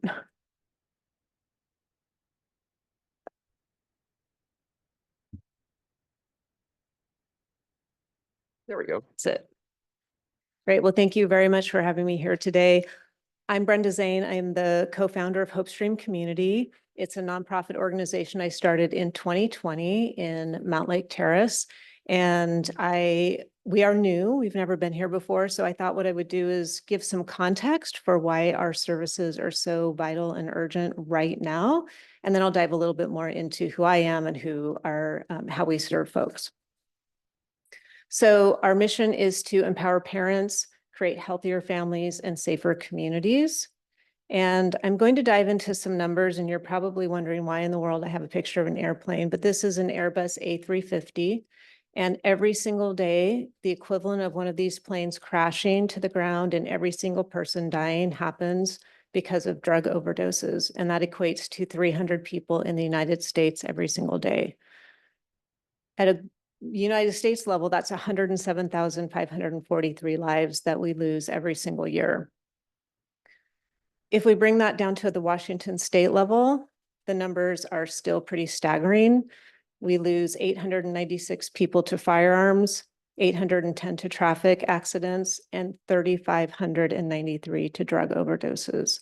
So this is a very close and personal problem that we have. Oops. If you look at the young adult and teen population, which is the population that Hopestream serves, we are losing an additionally staggering number of people. And I couldn't get Lake Forest Park death statistics, so I will have to be a little bit more general. But you can see that these numbers are pretty horrifying. We also have this distinction in Washington of being one of the states in the US that has a very significant increase in overdose deaths when the national average is actually going down 5.2%. We are increasing at 24%. There's a whole hour-long presentation I could give you on why that is, but just know that we are unfortunately one of those states. So in Washington in 2022, the most recent data I could pull for this, 55% of all of our injury deaths were from an overdose, and it is now the #1 cause of accidental death for people under 40, which is a change from 2019 when that was suicide. This is primarily, as I'm sure you can guess, from fentanyl. This is a lethal dose of fentanyl. It's an extremely tiny amount. If you put that into just your average size pill, you probably wouldn't even see it. And fentanyl, if you don't know, is 50 to 100 times more potent than morphine. And so this is a huge problem, not just for adults, but especially for teens and young adults who are smaller. The second area that we really focus on right now at Hopestream is high potency THC.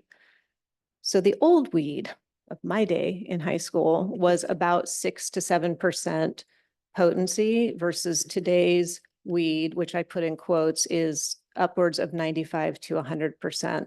And the reason I put that in quotes is because it's actually a different product.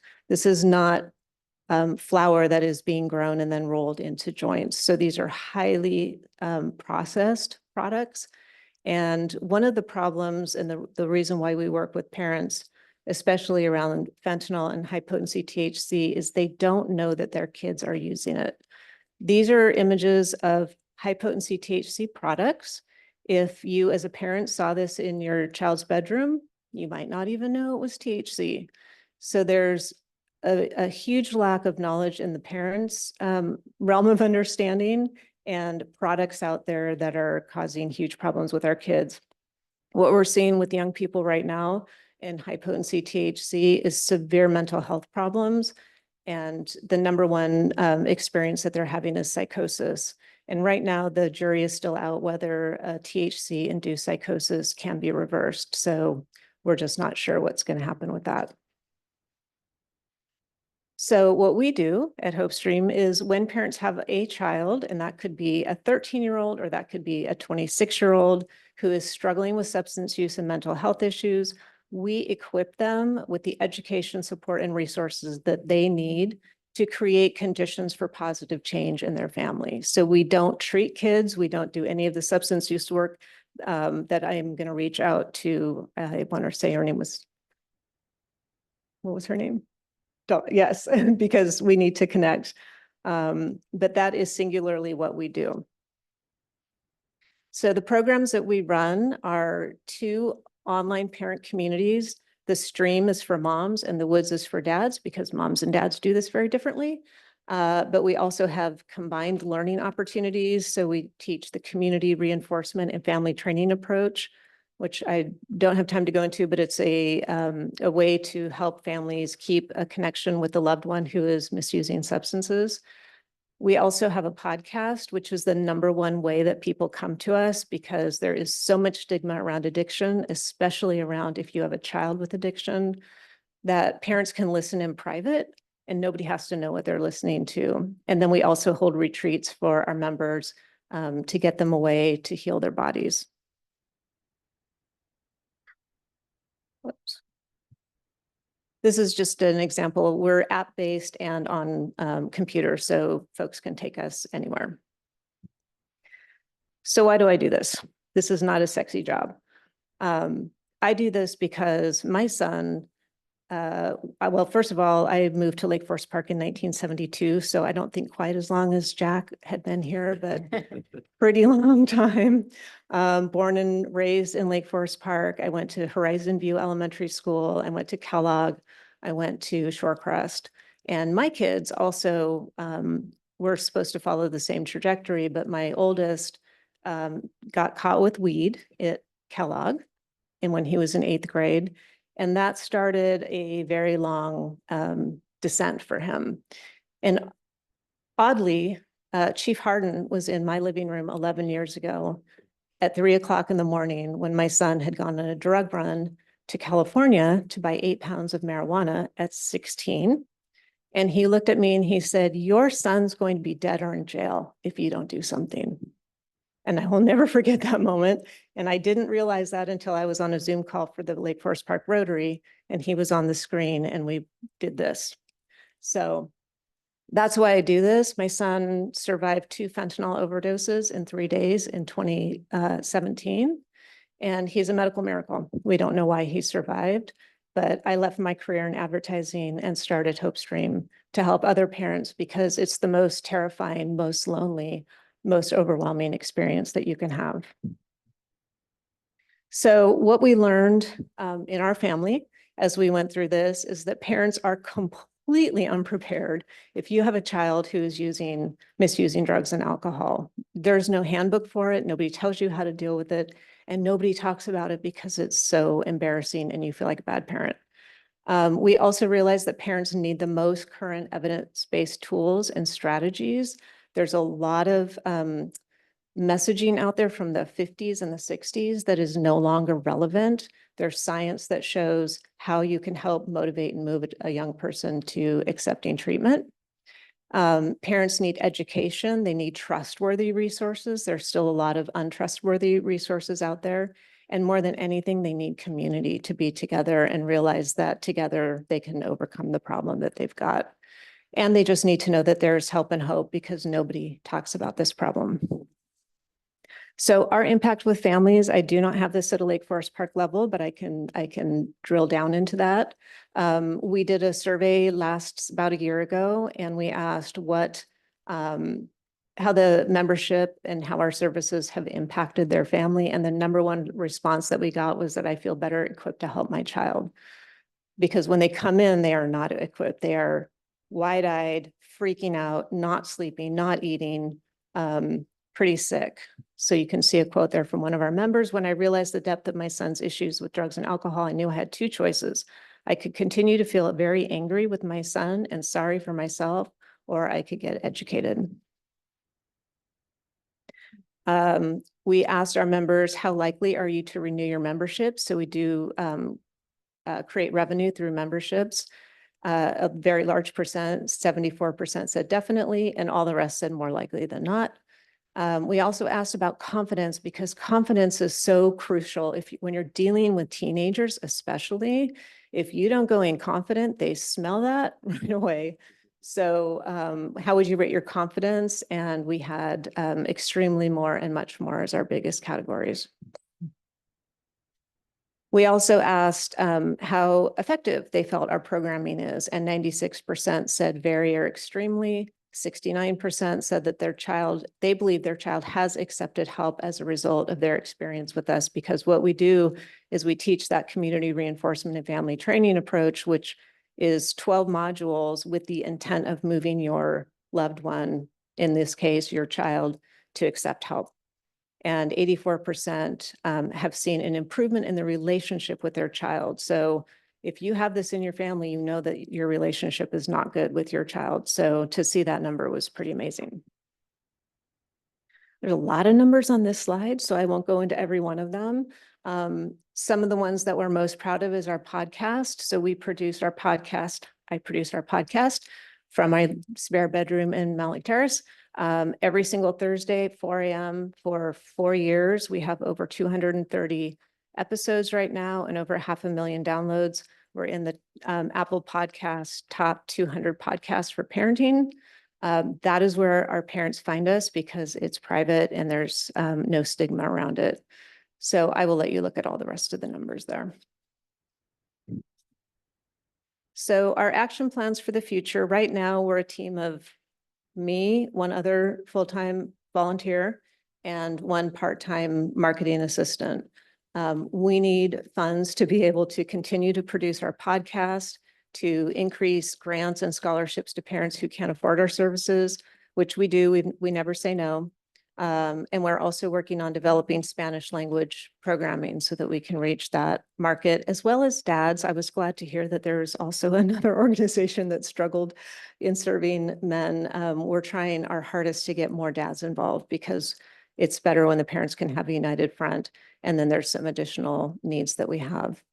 So that's Hopestream. I'm so grateful to be here, and I am happy to answer any questions that you have. Brenda, thank you very much for a wonderful presentation. Colleagues, questions for Brenda?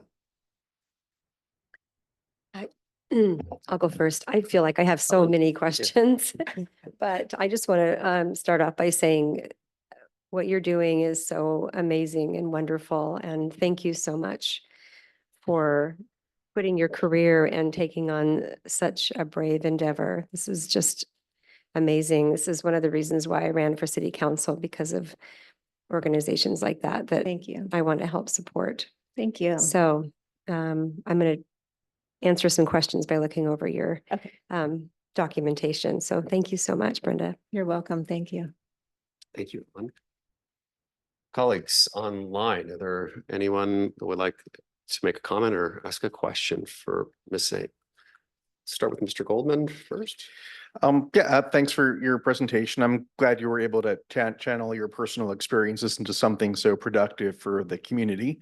I just wanted to confirm, are all of your activities online, or do you have any in-person activities? Yeah, great question. So we are primarily online. We do local meetups. So wherever I end up traveling or wherever we have a concentration of members, we'll do hikes and coffees and things like that just to make that personal connection, because isolation is one of the biggest problems that our members have.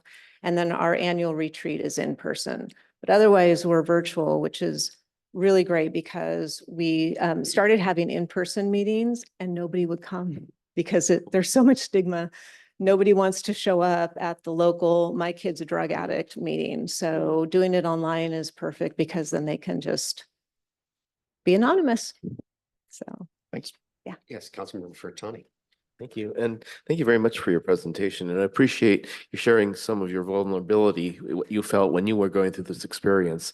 I think that you have that empathy that will, of course, be vital for this kind of work. I have to ask the somewhat crass business related questions. Yeah. And I'm wondering, do you have an ask number?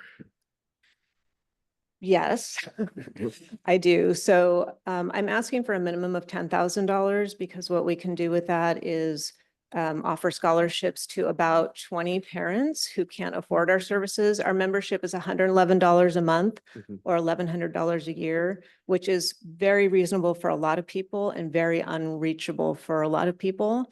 So we'd like to be able to offer 20 scholarships for our annual membership, which is where they learn the craft approach. They're able to connect with therapists. We have trauma-informed yoga. We have couples therapy, like how don't you get divorced when your kid's using drugs and alcohol? So we'd like to be able to do that. And what that also allows us to do is to do some kind of micro targeted messaging and outreach in Lake Forest Park, to go to the high schools, to go to community events, to do Instagram ads. You can actually target at the zip code level, which is really scary. Could do that so we could get a little bit closer into the community. Can I do a follow-up? You bet. Great. And so I have also a governance question. Since you're a nonprofit, I assume you have a board? We do, yes. And are any of the board members Lake Forest Park residents? No, they are not. Okay. It's not a requirement, just Yeah. I was kind of curious. Yes, Thanks. thank you. Thank you, Councilmember. Councilmember Lebo. Thank you, Ms. Zhang. An amazing presentation. It's incredibly powerful to realize how drugs are affecting our children at such a level. And I want to say thank you for coming and sharing your experiences. It's changed how I look at it. So thank you. Thank you. Thank you, Councilmember. Councilmember Good. Well, as someone that's had a son that was an addict from 17 till 40 years old, I definitely think that this is a really good program for people going through it, because the drugs, even 20 years ago, are very different than where they are today. And I always thought, I'm going to get a phone call. That was always my fear, that I'm going to get a phone call that says my son is dead or he's in the hospital or something like that. And, you know, he finally pulled himself out of it, but Good. I had to actually give him an ultimatum and, you know, leave him. And, but anyway, he's doing well now and he's in school. And so, but I understand how hard it is to go through it. When he was, I think he was 9 and he was smoking pot. So yes, Yeah. you take a lot of flack to yourself about what did I do as a parent, and it really wasn't my fault. But anyway, Exactly. Yeah. thank you for doing this. Well, I'm glad to hear your son's doing well. Yeah. And I got that phone call. You know, your son overdosed and he's at Northwest Hospital and you need to get your family here. And that was the second one in 3 days. And so that changes your perspective on life. And I went back to work at the advertising agency and I said, this is the most meaningless thing I could possibly be doing with my time. What am I doing? So yeah, that's where it started with that phone call. Colleagues, any other questions for Ms. Zane? Well, thank you for bringing this to us. And Yes. thank you for, as our colleague said, sharing your vulnerabilities, excuse me, the story. And it's also amazing to see another local person, Shorecrest grad, as well I am, doing things Thank you. here. We have people in this community that are doing extraordinary things and coming back and Yeah. giving and giving. So we really thank you for your Thank you. work. Thank you. And I'm happy to provide other budget breakdowns as well. Okay, thank you so much for coming. Thank you. Okay, colleagues, I think that concludes tonight's partners. Yeah. We're on to the next phase. Kim is ready to go here. So Ms. Pratt, welcome. Thank you for bringing us ordinance 24-1296. I'm losing my voice, excuse me. Amending chapter 1006 of the Lake Forest Park Municipal Code, automatic traffic safety cameras to correct references to 2024 state statutes. And Kim, if you give me a little license here for a second, colleagues, I want to share with you a number that is pretty extraordinary. The average speed in the 178th zone prior to the installation of the 24/7 traffic cameras was over 30 miles an hour. And they run over almost 60 days. It is down now to 24.3 miles an hour. It's below 25 miles an hour. So by any metric, it has been an enormous success. And I thank you all, and I thank the staff for their extraordinary work that they've done on this. With that, Ms. Pratt, we have to have happy stories about traffic cameras sometimes. That's great. Thank you, my friend. Council, first we'll talk about the ordinance that amends chapter 1006. And as your agenda cover sheet talks about, this is just changing the RCW references to what is now codified. These changes were effective June 6th.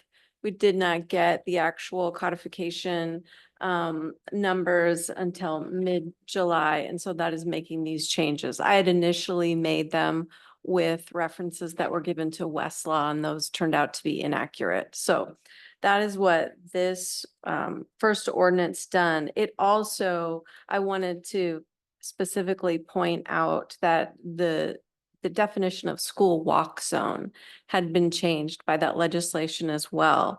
And it added a second half to the definition that allows city councils to identify school walk zones that are within a 1 mile radius of a school that students use to travel to school by foot, bicycle, or other means of active transportation.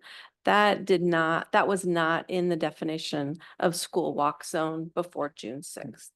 Okay, so any questions on that ordinance? Colleagues, Councilmember Furton.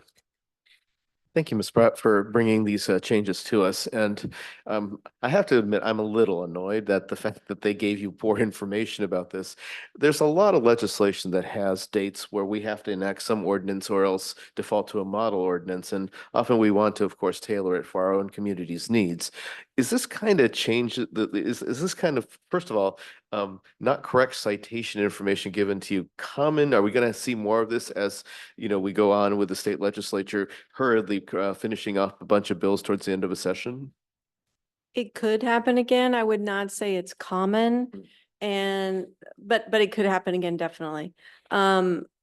We do have a provision, a standard provision in your ordinances that allows the city clerk to make corrections. And it includes Scrivener's errors and references.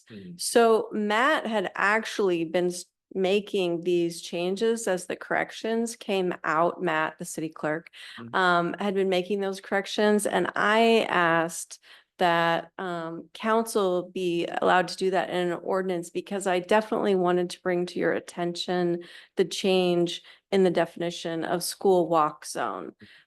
So sometimes we can just make this with the city clerk. But in this particular instance, with that change in definition, I also wanted to bring that to your attention. Yeah, thanks for doing that. Thank you, Councilman. Colleagues, any other questions, or should we move on? Ms. Pratt. All right. Then, given that change in the definition to school walk zone, you have a resolution in front of you that would identify a school walk zone for Brookside Elementary. And then the new legislation allows, and your adoption, your city code would then allow traffic cameras to be used for a school walk zone. And what we've done is, for your review, is a walk zone that meets the definition under the state statute. And it adopts the school walk zone.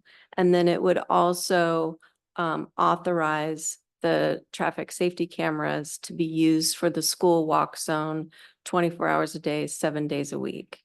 And the definition of school walk zone does not have any time limitations on it, so we would be allowed to do that.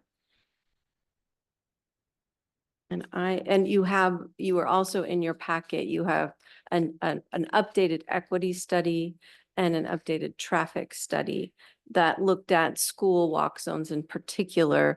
And those are updated from the studies that you had done for the race zone, because these cameras would replace the race zone cameras. So they would now be school walk zone cameras. The signs would also be changed. It would be a school walk zone.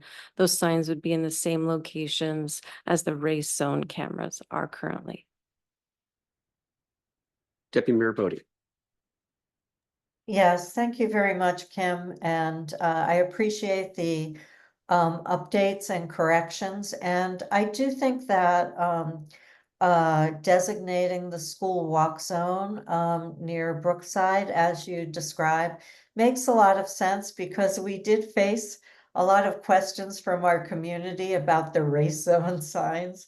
And so I do think that this fits more with what our community's comments were and what the expectations were. So appreciate the update, appreciate the continuing effort to get all this right, so we can proceed forward and make sure we have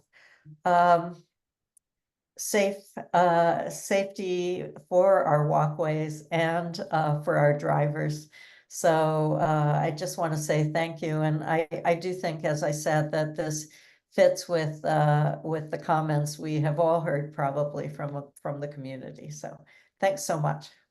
Thank you, Deputy Mayor. Councilmember Riddle. Thank you. And also, I think this is the first step in responding to the community's concerns around 37th and Perkins Way. And while this, what we're seeing here in this report doesn't include those areas, I would like us to see what a full school walk zone around Brookside starts to look like, and then looking at our other schools as well. But for right now, this is what we have the data on. So this is what we're able to work towards and implement now. But I think for the community to know that there's an interest in looking more holistically of all of our school areas. Thank you, Councilmember. See, Councilmember Goldman first, I think. Go ahead. A question and a comment. The question is it automatic that all streets within the 1 mile radius are automatically defined as school walk zones, or does the council need to take affirmative action on kind of a case-by-case basis? I think a conservative read of the statute would be that council should take an action to define it. Because I think someone, and it would be council as the policymakers, needs to make that decision about, does this meet the definition of school walk zone? Is it used by the students actively to get to Brookside Elementary. Okay. And my comment, I will admit I feel a little bit conflicted. I'm really glad to hear that the cameras have been working so far. I do think we should be targeting 178th. And I'm happy to be convinced otherwise. My hesitancy is it feels weird to have a 24/7 school walk zone. That if someone's driving 40 miles an hour on a Saturday night, for them to get a speeding ticket because it's a school walk zone, I think they should definitely be ticketed. But the argument that on a Saturday night, kids are walking to school just doesn't sit right with me. When we were having, I'll just explain, when we were having that conversation internally, administration and PD, we thought of there are other times of the day where children are going to school, probably not in the dark on a Saturday night to an elementary school, but there are other times of day. There are programs during the summer. And so that's why we thought that there was no time restriction on the school walk zone definition, but I definitely see what you were saying about certain times. Councilmember Furtado. Right, thank you. And I appreciate the work that you've done on this particular resolution as well. And one of the things that I wanted to address directly to some questions that I've gotten is that around Lake Forest Park Elementary, especially Northeast 40th, this does not preclude us from declaring that as a school walk zone, right? No, not at all. Okay. And this is different than a school walk route, correct? Correct. There are school walk routes or areas that are defined by the elementary school themselves, and there's rules from the superintendent of public instruction. Right. And that the two, if the school walk route is declared, does that also give us justification for the camera? Yes, it would. If Okay. they met that definition under the RCW, because it allows you to look at either one. So there's a couple of different pathways. Yes. All right, great. Thank you.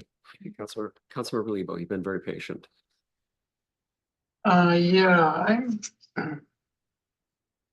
it seems a little odd, though, that the council would have to take action to accept the definition.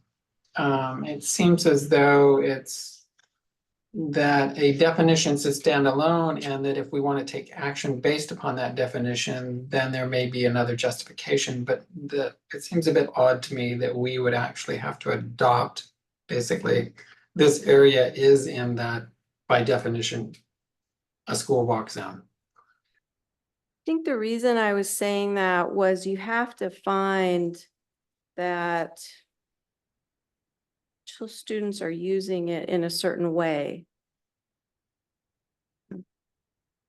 That they are using that route to travel to school by foot, bicycle, or other means of active transportation. I assume there are some roads within a mile of Brookside Elementary that would not meet that definition. The kids don't use them. I don't know, maybe they use every road within a mile of Brookside Elementary, but I think someone has to make that. It would seem constraining that, it's kind of a catch-22. They're not using it because it's not safe. So, by definition, it should be by definition, it is within a 1 mile radius of a school, and it is the potential for use as a means of getting to school, but may not be used because it's not safe. And so to accept the definition seems a bit odd. Rather, you should say, I'm going to make some safety improvements because by definition, it is considered a school walk zone. That makes sense. Maybe that's an amendment to the legislation that needs to be made, because I'm just using the definition that the state legislature gave us. Right, but as a definition, do we have to determine that definition applies, or by default it applies because it is a definition? It's sort of like if you define a single family residence, that by definition is, but do you have to go out and say, well, that is a single family residence every time you want to enact something for a single family residence, or by default, any place that you have a single family residence? So in this case, anytime you have something within a mile of school, do you have to affirmatively say that it is within a mile of a school?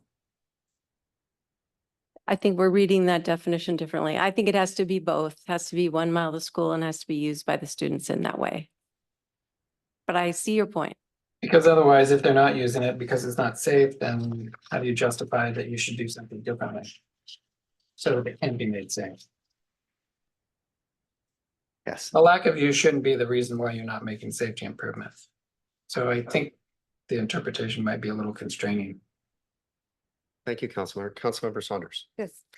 I would like to point out that there are the occasional evenings, even on the weekend, where there are some school activities that do happen on the school grounds. And sometimes they do go until 9 o'clock at night. I don't know if that's just, there's a way around that to include that kind of language. I don't know, but I just wanted to point that out, that sometimes there are the occasional school-related activities. Thank you, Councilmember. Just a couple of quick thoughts from my perspective. I've actually, before I do that, did anyone else want to weigh in from the council? Please, we're good. Well, walking to school back when I was young, I would walk in different, I would walk different ways at different times, and my school had programs on odd days and odd evenings on weekends. So it makes sense to me. But I also understand Councilmember Lebo's comment too. Thank you very much. A couple of thoughts. One, the spirit in which we have been approaching this is, of course, it's pedestrian multimodal safety, full stop. 100% of the net revenues that come from these traffic camera installations go right back into pedestrian and multimodal safety by state statute. It's a second salient point. And I would also say too that the question of prior discussions that we've had about traffic safety cameras, particularly when it comes to this particular area, because it was identified as being a very challenging and dangerous area, it continues to be an average over 311 exceedances per day. And the average speed of those people are over 34 miles an hour. I don't have access to all the data as of yet because they're getting the rest of it sorted out.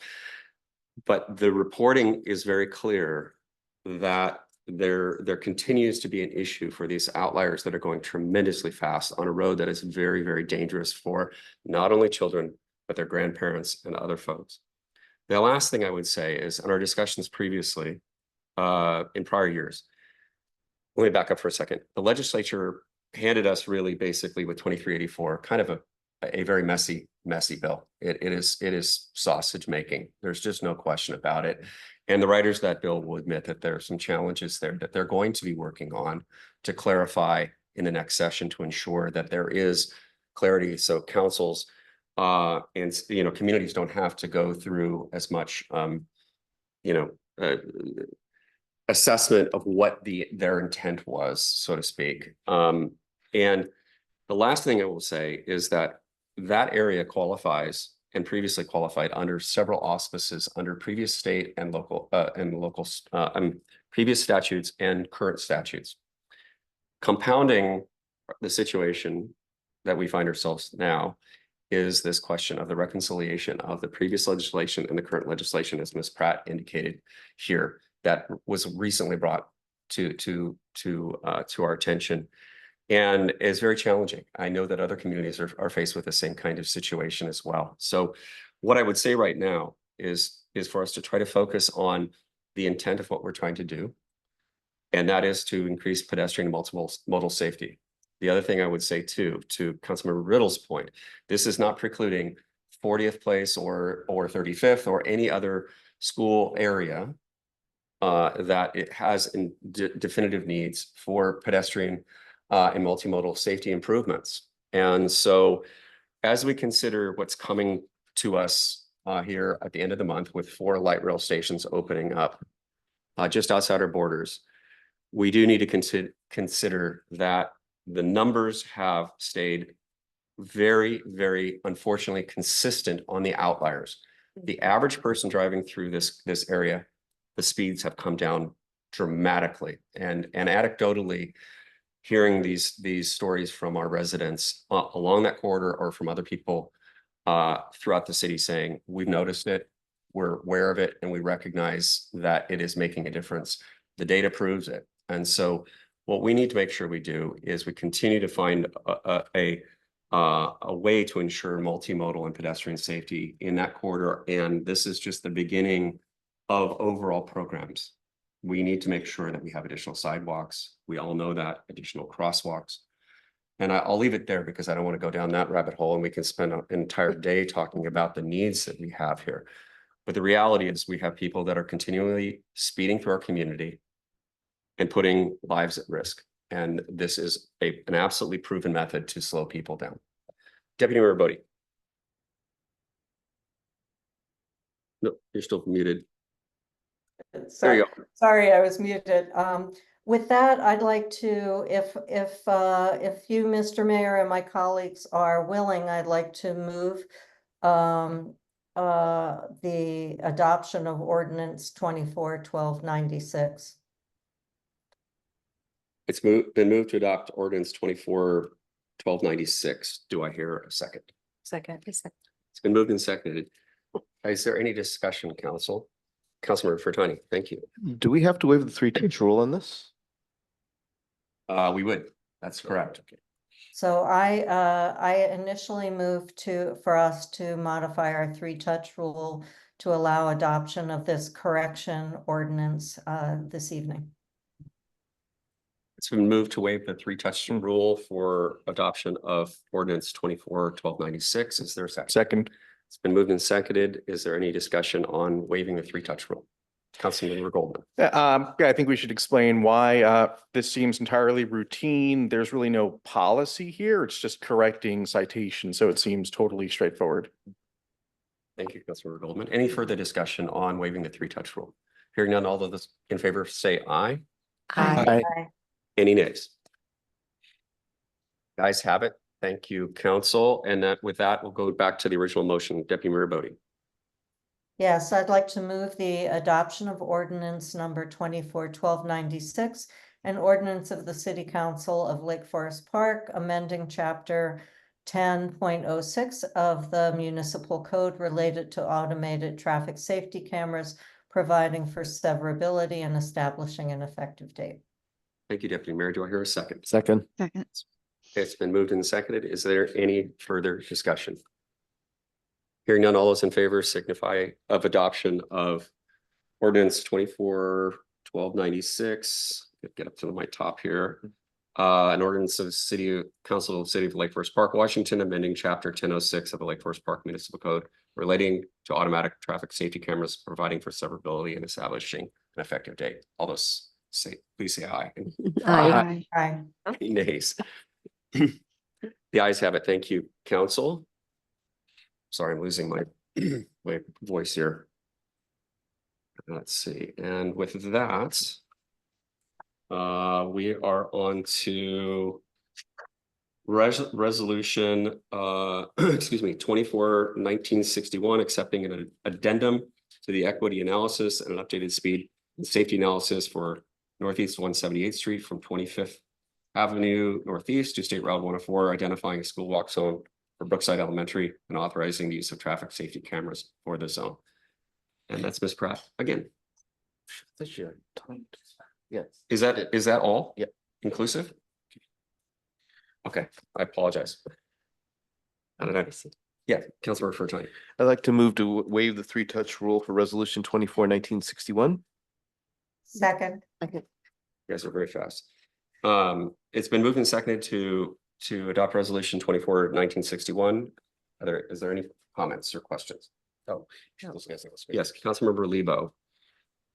Thank you for the opportunity. I can understand the desire for this, but I think as a first presentation and the materials have just only recently come out, that I think it benefits that we not pass this tonight, that we give it the consideration it needs, recognizing that the community should also have an opportunity to look at this. So I'm opposed to passing it on the first presentation with the materials just being recently published. Thank you, Councilmember. I think Councilmember Riddle was next.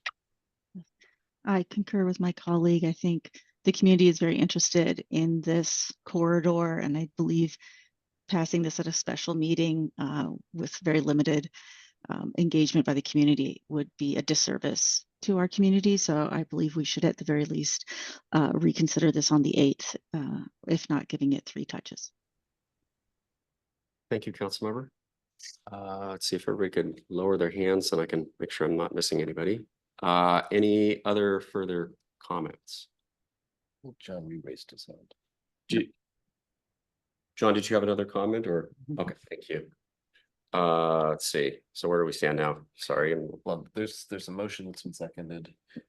There's been some comment. Yes, motion and it's been seconded. If you wanted to pass this, it would have, was it it hasn't been to suspend the 3-touch rule. It hasn't been suspended yet. Okay. So did someone want to make that motion? No, we've already made the motion and seconded it. 3-touch? Yes.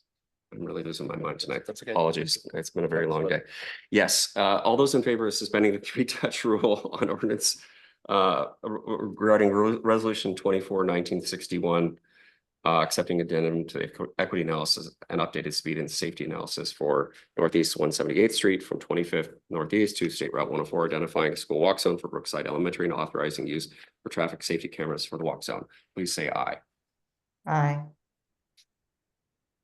Are there any nays? Nay. Okay. Okay, so we have Matt, I think we have 1 aye and 6 nays, or were there any abstentions? I'm abstaining. Okay, 5 nays and 1 abstention. Okay. I would say aye.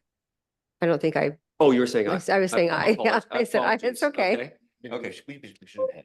Let's do it by show of hands. All those Yeah. in favor of suspending the 3-touch rule, please raise your hand. Okay, we have 2 ayes. Thank you. All those who are signifying nay, please raise your hand. 1, 2, 3, 4. Okay, thank you. And anyone who's abstaining? There's 1. Okay, let the record reflect we have 2 ayes, 4 nays, and 1 abstention. I can't find my train of thought again. Thank you, colleagues. Been spending a lot of time around 8-year-olds recently. So I apologize. Okay, we're back on track here. Well, so yes. So operationally, will this be on the agenda for the Thursday meeting? That is correct. Okay, that is correct. Thank you for the question. And since this is a special meeting, we don't have anything that we consider for the good of the order. So with that, I bid you all good night. We're adjourned. Thank you. Good night. Sounds Thank you, better. There you go. colleagues. Good night, everybody. Thank you. Everyone. Good night. I do need dinner.